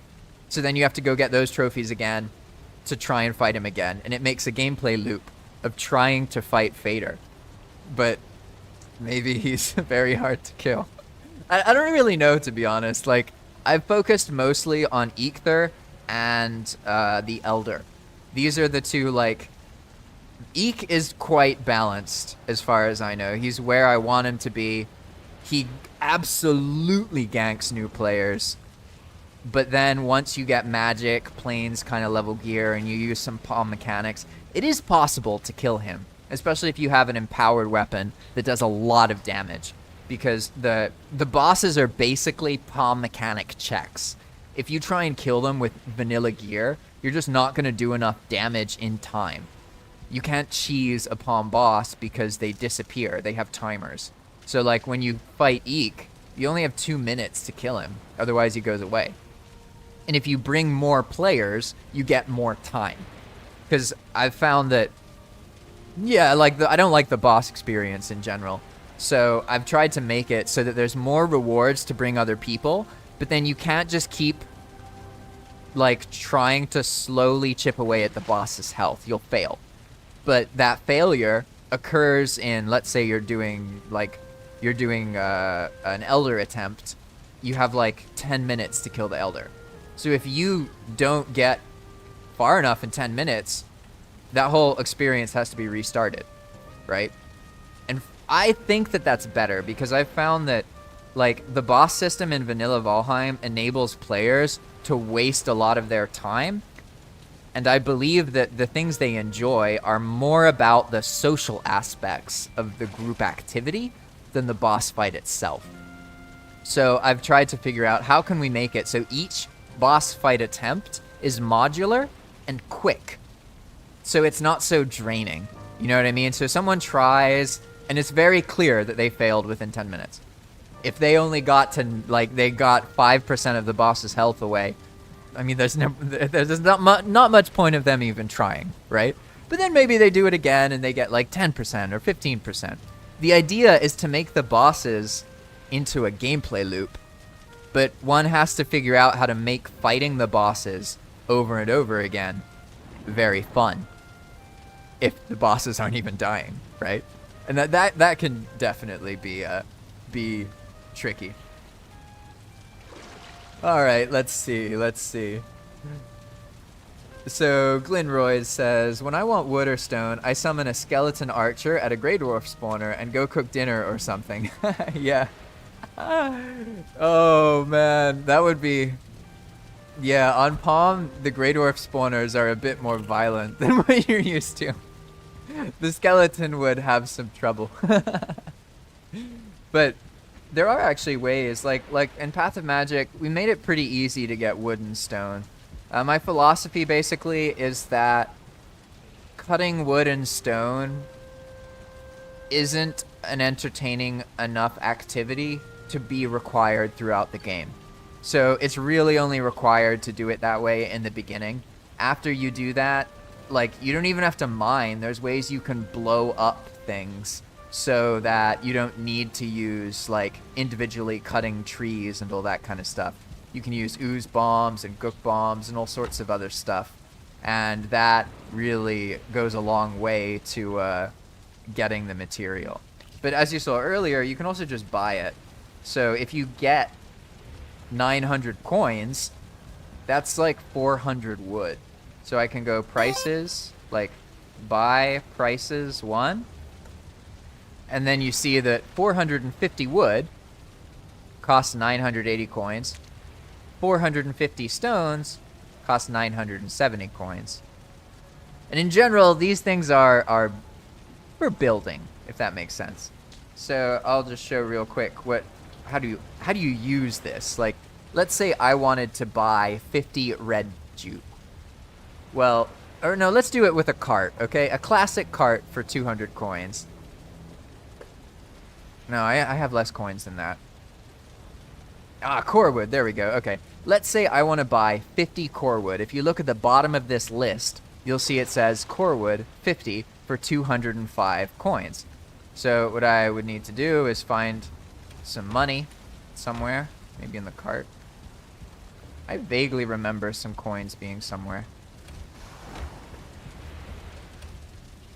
Yeah, there we go, nice. So we're gonna take, what was it, 205, 305? I don't even remember. Yeah, 205. So we're gonna take 205 coins, and then the purchasing is for anywhere. So you can purchase things anywhere you have coins. You just throw the coins on the floor, look at the list, and then you say buy, and then boom. The coins get removed, and you get the material. That's the basics of floor trading. That's when you spend coins to get materials. And then you can also sell things to Diverger. But that's a whole other thing I won't get into. There's some cool comments, so let's see what you guys are talking about. So Leon says, so you repeat the bosses because you lose your power in the fight even if you win. That also brings down the power of longtime players level closer to new spawn player. One second, let me try and... You repeat the bosses...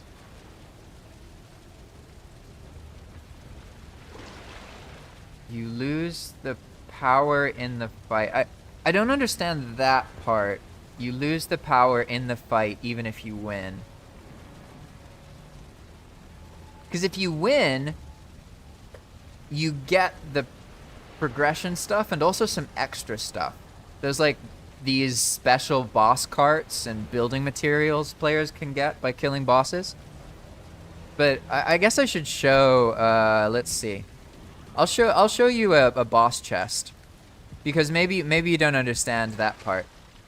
So on Path of Magic, it's not just that bosses are super challenging, because if it was, well, like, how do you progress?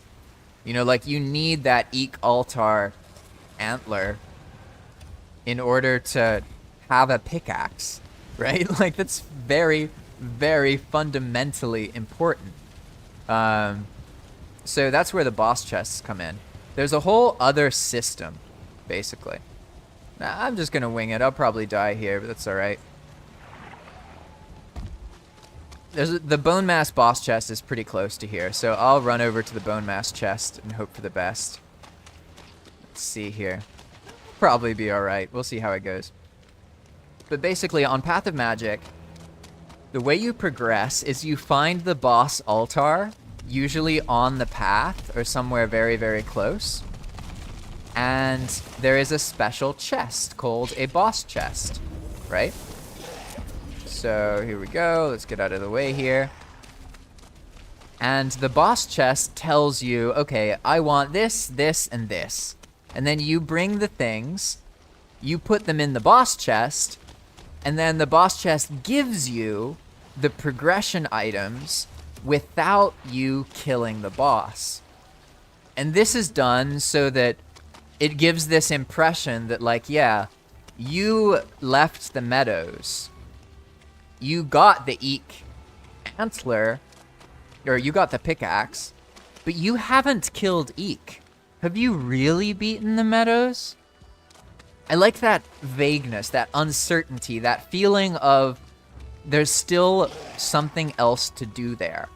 And I believe that in many cases, it's better that that feeling of not being able to do the thing is extended as much as possible. So I actually think that there's some value in things being in the game that most players cannot do because they're too challenging. For me, that makes it so that the average player, as long as they're aware of this, they have this wiggle in their head that's like, ah, I haven't done that thing. I haven't beaten that guy. I haven't done that. You know? And I find that, I believe that it helps. But here is a boss chest. So here's how it works. You find the altar. It's usually pretty obvious, quite close to the path, right? We're on the path, swamp, bone mass altar, right? And then there's a runestone. You read the runestone, and the runestone basically gives you, it's not really a riddle, it's just like, oh, do this, give this stuff, then you'll get his stuff. Then you look in the chest, and it makes it simpler. It's like, all right, you didn't get the riddle, that's fine. Here's what you actually need: 120 withered bone, 60 black metal scrap, and 150 tar, right? Which is obviously confusing. Like, why do I make the bone mass boss chest require plains material, right? Like, that's going to be confusing to the logical, linear-minded folk. But again, it's because of how Palm works. The boss chests are the primary progression. They are what orient the player around. They are what determine what the player works towards and the clearest sense of where in Path of Magic the player is, right? In normal Valheim, you join, you progress by killing bosses. In Path of Magic, you join and you progress by doing boss chests. The boss fights themselves are basically separated completely to become an medium and late game experience, okay? And the reason that I use other biomes is because each boss chest is basically it's like a gate. And if I just stick with this biome stuff, it's not the same. It's too easy, if that makes sense. The chests need to be something that you go to, and it's like, oh, all right, now I play multiple sessions to get the things to do it.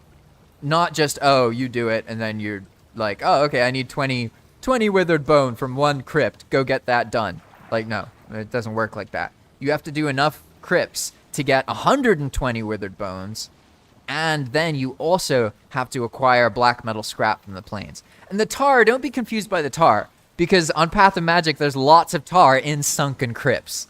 So the tar is actually from the swamp. Makes sense? And there's lots of building stuff like that. Like, the progression is altered a lot. So, like, you get Growstone, for example, and Ashwood as drops in the very beginning of the game, but sporadically. So, like, you can get thousands and thousands of wood in the meadows, no problem. But you can't easily get thousands and thousands of Ashwood. But you could get, like, 100 Ashwood. Maybe a couple hundred Ashwood. Right? So it, like, influences things. It's available, but not widely available. Right? Alright, so let's see.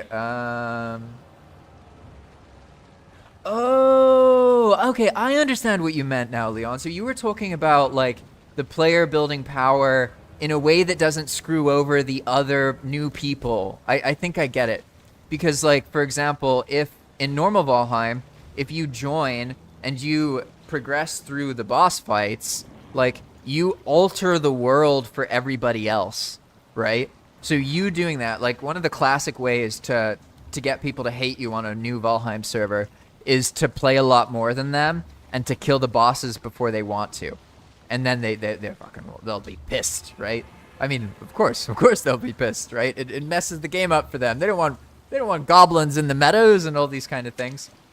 And that is one of the other things, is like, we had to make Palm function in a way where it would handle all of that, right? Where it would stop that from happening so that individual players can build and progress and become powerful without making other players have to also be as powerful as them to exist in the meadows, you know? And that's a world modifier and a little bit of a scripting thing. So it's more like the boss fights are a way to. Honestly, it's still a work in progress, to be honest. The boss fights. So I gotta end the stream soon. My internet is gonna start cutting out. It is 6 a.m. But here's what my goal is for the boss fights. So far, I've worked a lot on the boss chest system, and I've worked on the boss fights, but they're not the level I want them to be at.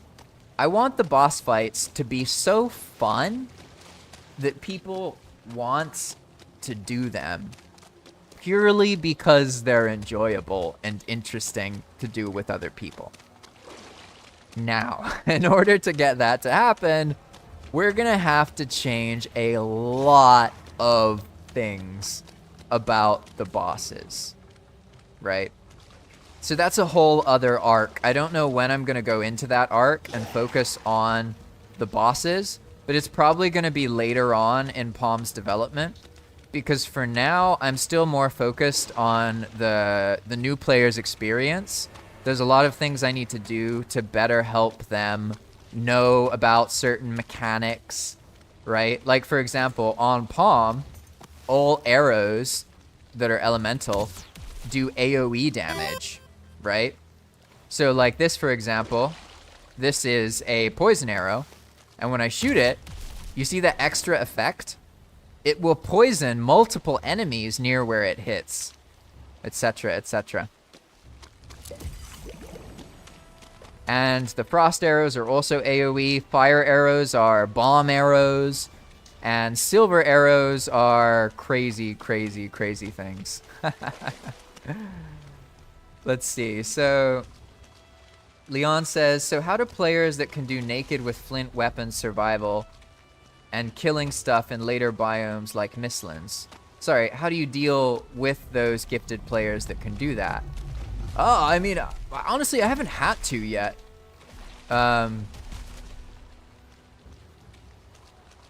Yeah, those kind of players, like, I don't know how to say this lightly, but when you watch a video like that and somebody is like, let's say they're killing the queen with a flint axe or something like that,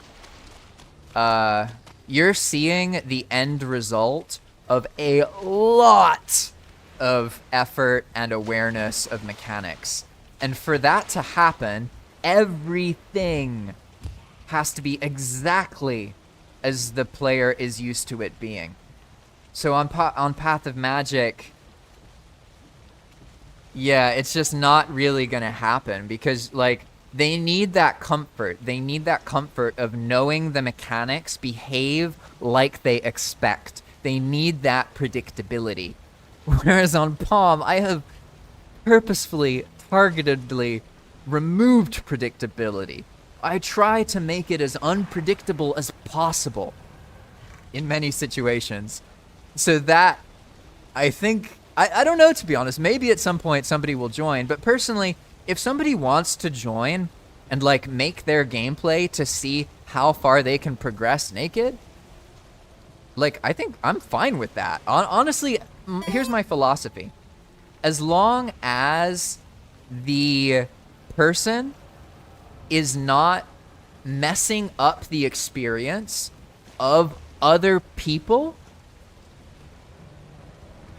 then I'm okay with it. I don't mind what mods they use. I don't mind what they do.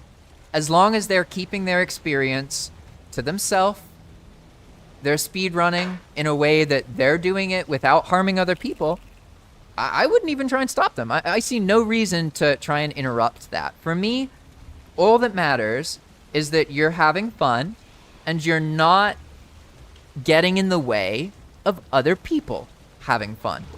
So if a player wants to join and they just want to, you know, speedrun and min-max things and do things in whatever way, that's fine. Like, I don't mind at all.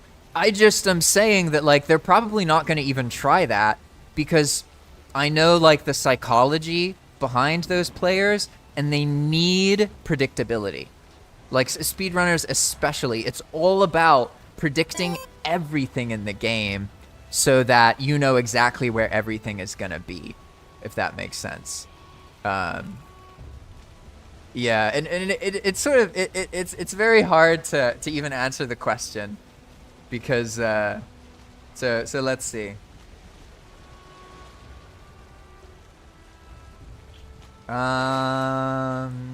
So Leon says, not just killing the bosses, but also getting the material quickly, where it's the most abundant in these things.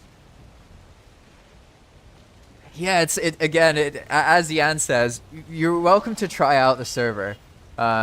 It's definitely, there's so many changes, it's kind of hard. If you're thinking about normal Valheim, try playing on Palm for a little bit and see how you feel about it.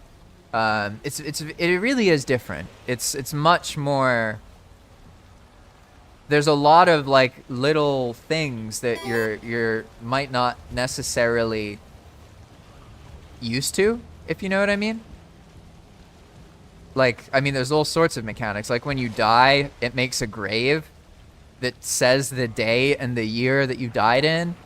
There's a year system. Like, there's all sorts of different things. And if you have an eye for things that will break, you are welcome to join. I love it when people, like, for me, how do I put this? This is a game development experience, and everybody who plays is helping playtest and make the experience more reliable in the future. Because at some point, this will be, like, released to be freely downloaded and played by anybody on their existing world. So, like, I'll make a version of this that you can, like, put on top of your world, and it changes all the rules, right? And, like, automatically spawns stuff and does other things. For now, I'm balancing that and developing it, and, like, players come up with mechanics, we work them in. That's how it goes, you know what I mean? And it has been a really awesome experience, to be honest. And you're welcome to join, by the way.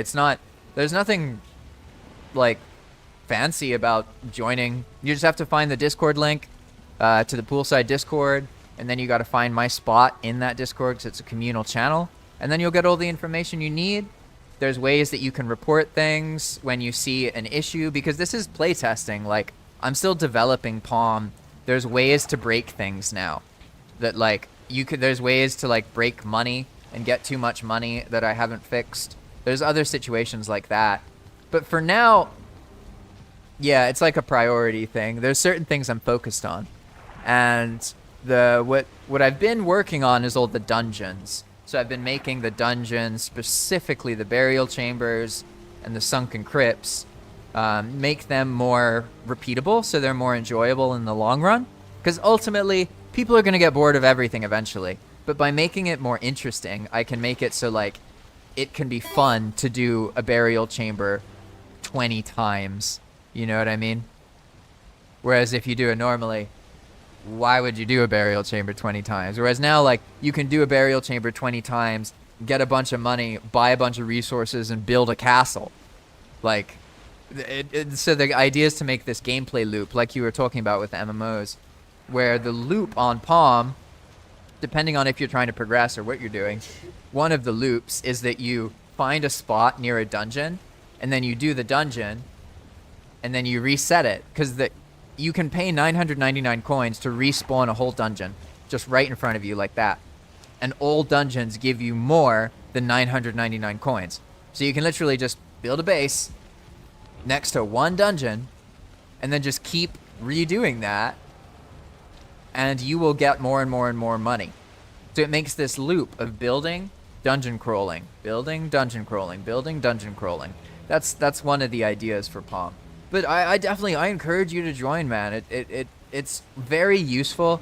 Like, what I enjoy the most is when players join and they talk a lot about their experience and what you like, what you don't like, and especially if you have ideas and things, like maybe 30%, 1/3 of Path of Magic's mechanics are actually from people who've played on the server, who've had ideas or have told me something, etc., etc., etc.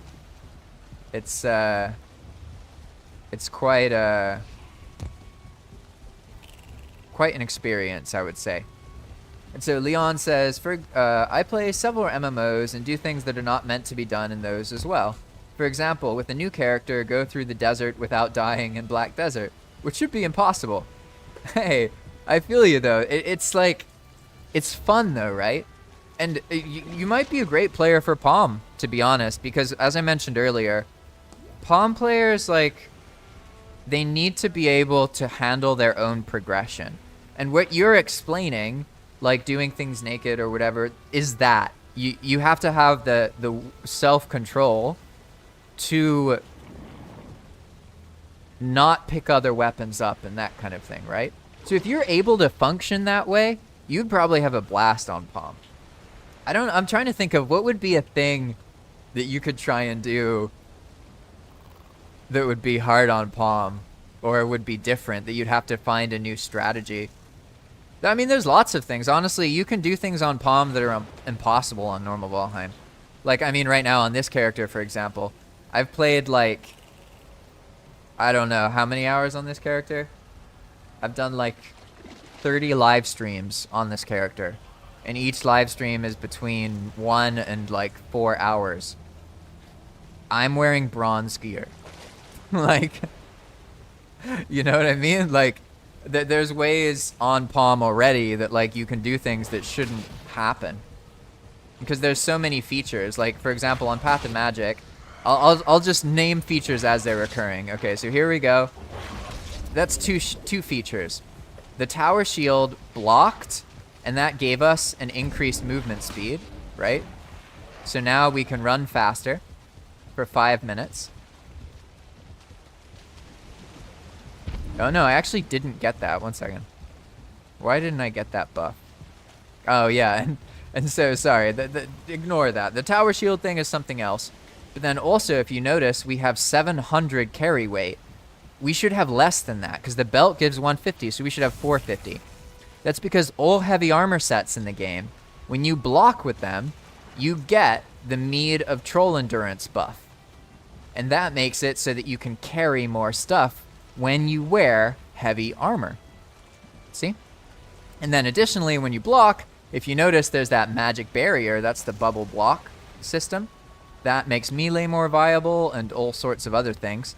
In general on Palm, we've done a lot of effort to make melee stronger because melee in Valheim is very unbalanced in the end of the game compared to magic in particular.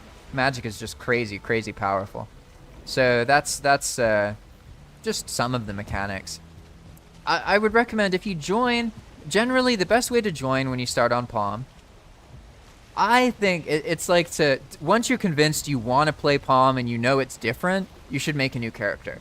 But if you're not really sure about what to do and you don't really grapple how different Path of Magic is, then I'd say the best way to join is to join on a geared character and just explore. See how far you can travel down the path. Visit bases, use them as checkpoints so that when you die, you can go back. Let me put it this way. People join with cheat gear, they die. People join in full flame metal, they die. Like, you're not gonna ruin the experience by coming with stronger gear, if that makes sense. Things are able to kill people. There's all sorts of other issues going on.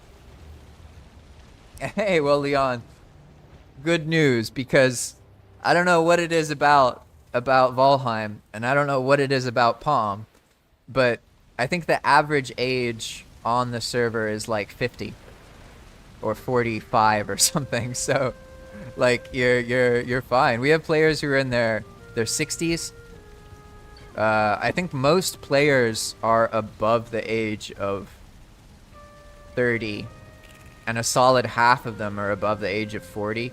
I'm not really sure, though. Valheim in general has a much older player base. And then I don't know if there's something about Palm or if it's coincidence, but one of the player who's been on for the longest, I would argue, she's almost 70. Like, there's something about Valheim. It very much is enjoyed by older demographics, you know? Yeah, Pan, probably a good point. Yeah, they don't meet their expectations because they don't want to get hurt, and then they die once and then they leave. That does happen. I would agree with what Pan says. It's better to join on a new character, but at the same time, like, the reason I say that it might be good to join on a geared character and explore is because people don't believe me, Pan. So, like, they'll watch videos and they'll hear me tell them things, but they won't believe me. So they have to, like, join and then experience it, and then they're like, oh shit, he was right. Like, it is actually dangerous. It is like Dark Souls. Like, I can tell them all these things. I can tell them about all of this stuff, right? But people still join and go and try and kill Eikthyr. You know what I mean? Like, that's just how it is. And I just roll with it, to be honest. We recently had a situation where somehow the Eikthyr boss died without being spawned? I have no idea how the player did that. I don't know if it was an accident or they used a mod to cheat something. But it was kind of funny because then they kept going and they found the normal elder boss, and yeah, the bosses on Palm are intense. Pan says, I'd also try not to use resources from other people's bases to test progression on an empty server if it's not broken or too hard. Yeah, I mean, like, here's the thing. At the end of the day, you're going to have more fun as a player if you manage your own progression, right? Important thing is that you need to be able to handle your own progression. Like, you need to know, I want to do this way. If I see an item that is from later on, I'm not going to pick it up. You need to have that level of self-control. Then you're probably going to enjoy it more. The next thing is you need to be okay with dying. if you're a player who does everything possible to never die and takes pride in that, you are not going to enjoy Path of Magic. Path of Magic is like, how do we make dying fun? How do we make dying amusing, entertaining, and absurd, and happen all the time? You die a lot on Palm. It's very normal. And you don't lose your skills. You don't get things removed that way. So it ends up being... It ends up sort of balancing itself out. I don't believe in punishing players for dying. I believe that the only punishment necessary is the inventory becoming a tombstone. Everything else gets kept. You keep your gear. You keep your quick slots if you use these when you die. I don't think that there's any benefit to removing players' experiences and all of these artificial punishments on top of death. I really don't think that they're necessary or even helpful. So let's see. Then Yannick said it sounds like a kill aura cheat. And that's the thing, though. He didn't spawn. Like, Path of Magic shows a message when you spawn Eikthyr. And it says, this player has spawned this boss. They have this much time, and then the boss goes away if they don't kill it. And it's advertised publicly in the chat, so you see the messages. But in this case, there was no message for him spawning. It just happened. Like, it started with the death message. So I don't know what that was about. Let's see. So Yannick, I was responding to Yannick's comment about it being a kill aura.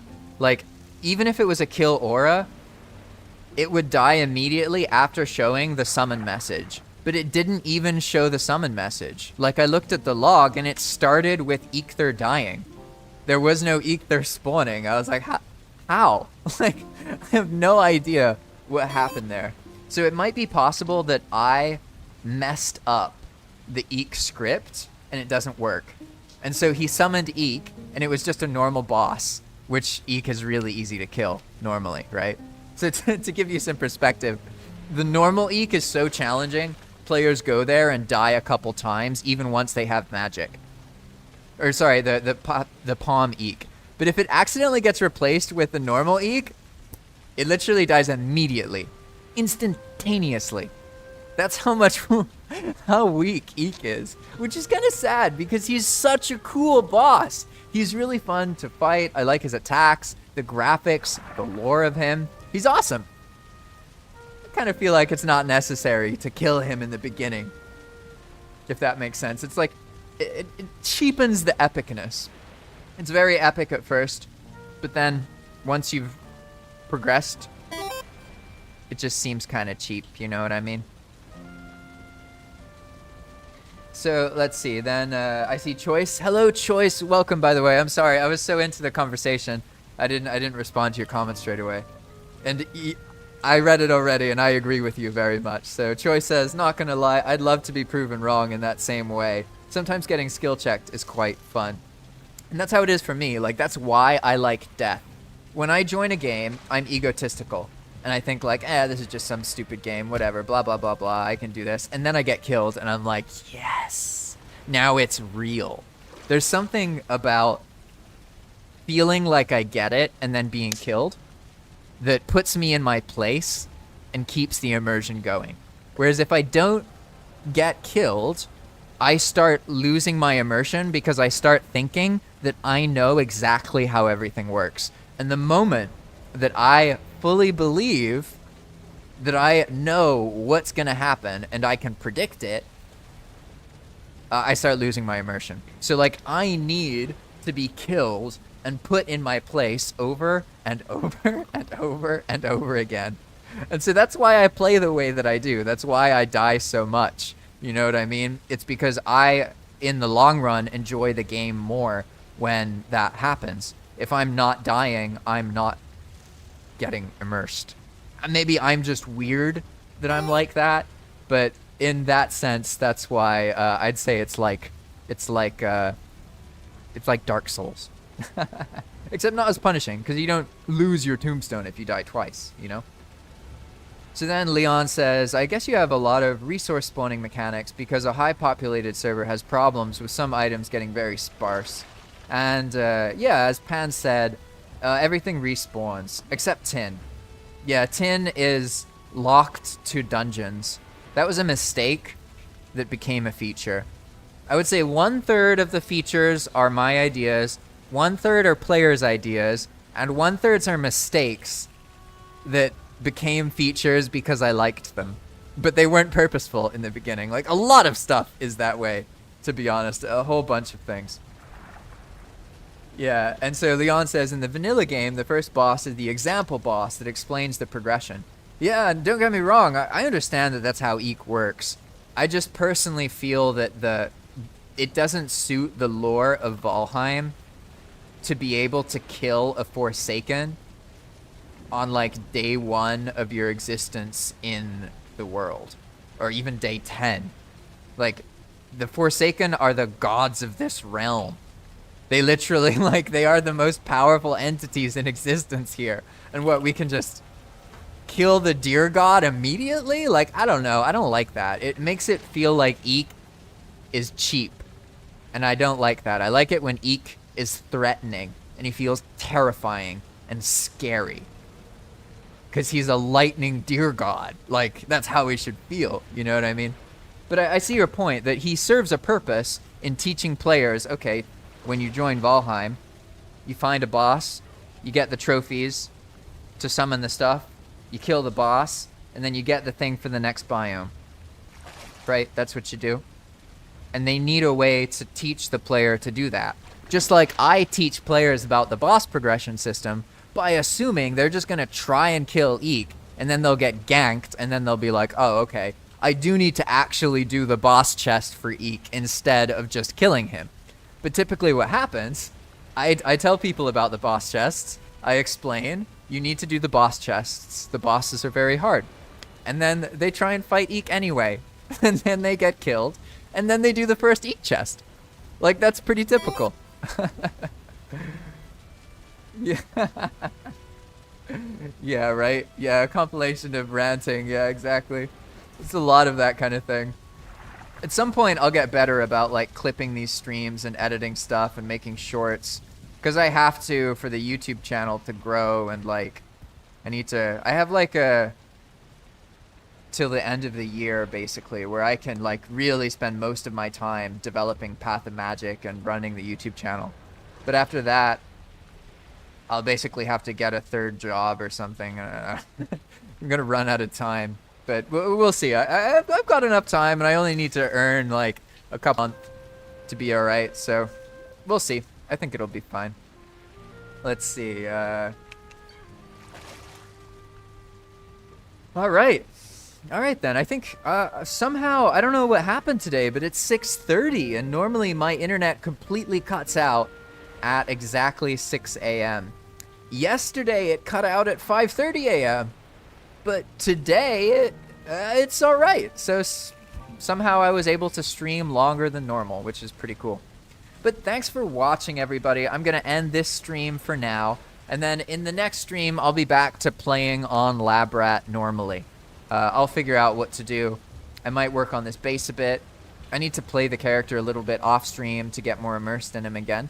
And then, yeah, we'll just keep going. And eventually in the playthrough, we'll travel further along in the path, and I'll leave the starting continent and invite whoever's joining to come along. But until then, I will be away. Thanks for watching, and I'll see you tomorrow. I live stream every Monday, Tuesday, Wednesday, and Thursday at 4 a.m. my time, which is a reasonable afternoon time for you Europeans. Most Valheimers are Northern Europeans, statistically. Not all of them, but most of them. So thanks for watching. I appreciate your time, effort, and attention. And I hope that you have a lovely day. If you want to join Path of Magic, all you have to do is just find the server, the Discord information. You can get that from my YouTube videos. And then you'll be in the poolside Discord. And from there, you just need to find the server info, which will give you everything you need to get started playing on Path of Magic. Remember, it's free to join and completely public. I only have ever had to ban one person in a whole year of running this server, which is really cool. I had to ban someone yesterday, unfortunately. I was kind of sad about it too, because I had talked to the player, and I was very understanding with them, and I was like, look, you need to leave this other person alone. They don't like it. Like, don't bother other people. And then they kept doing it, so I had to ban him. Tragic. I was proud of being able to say I ran a server and I've never had to ban anybody before, but now that's not even true. So it is what it is. But anyway,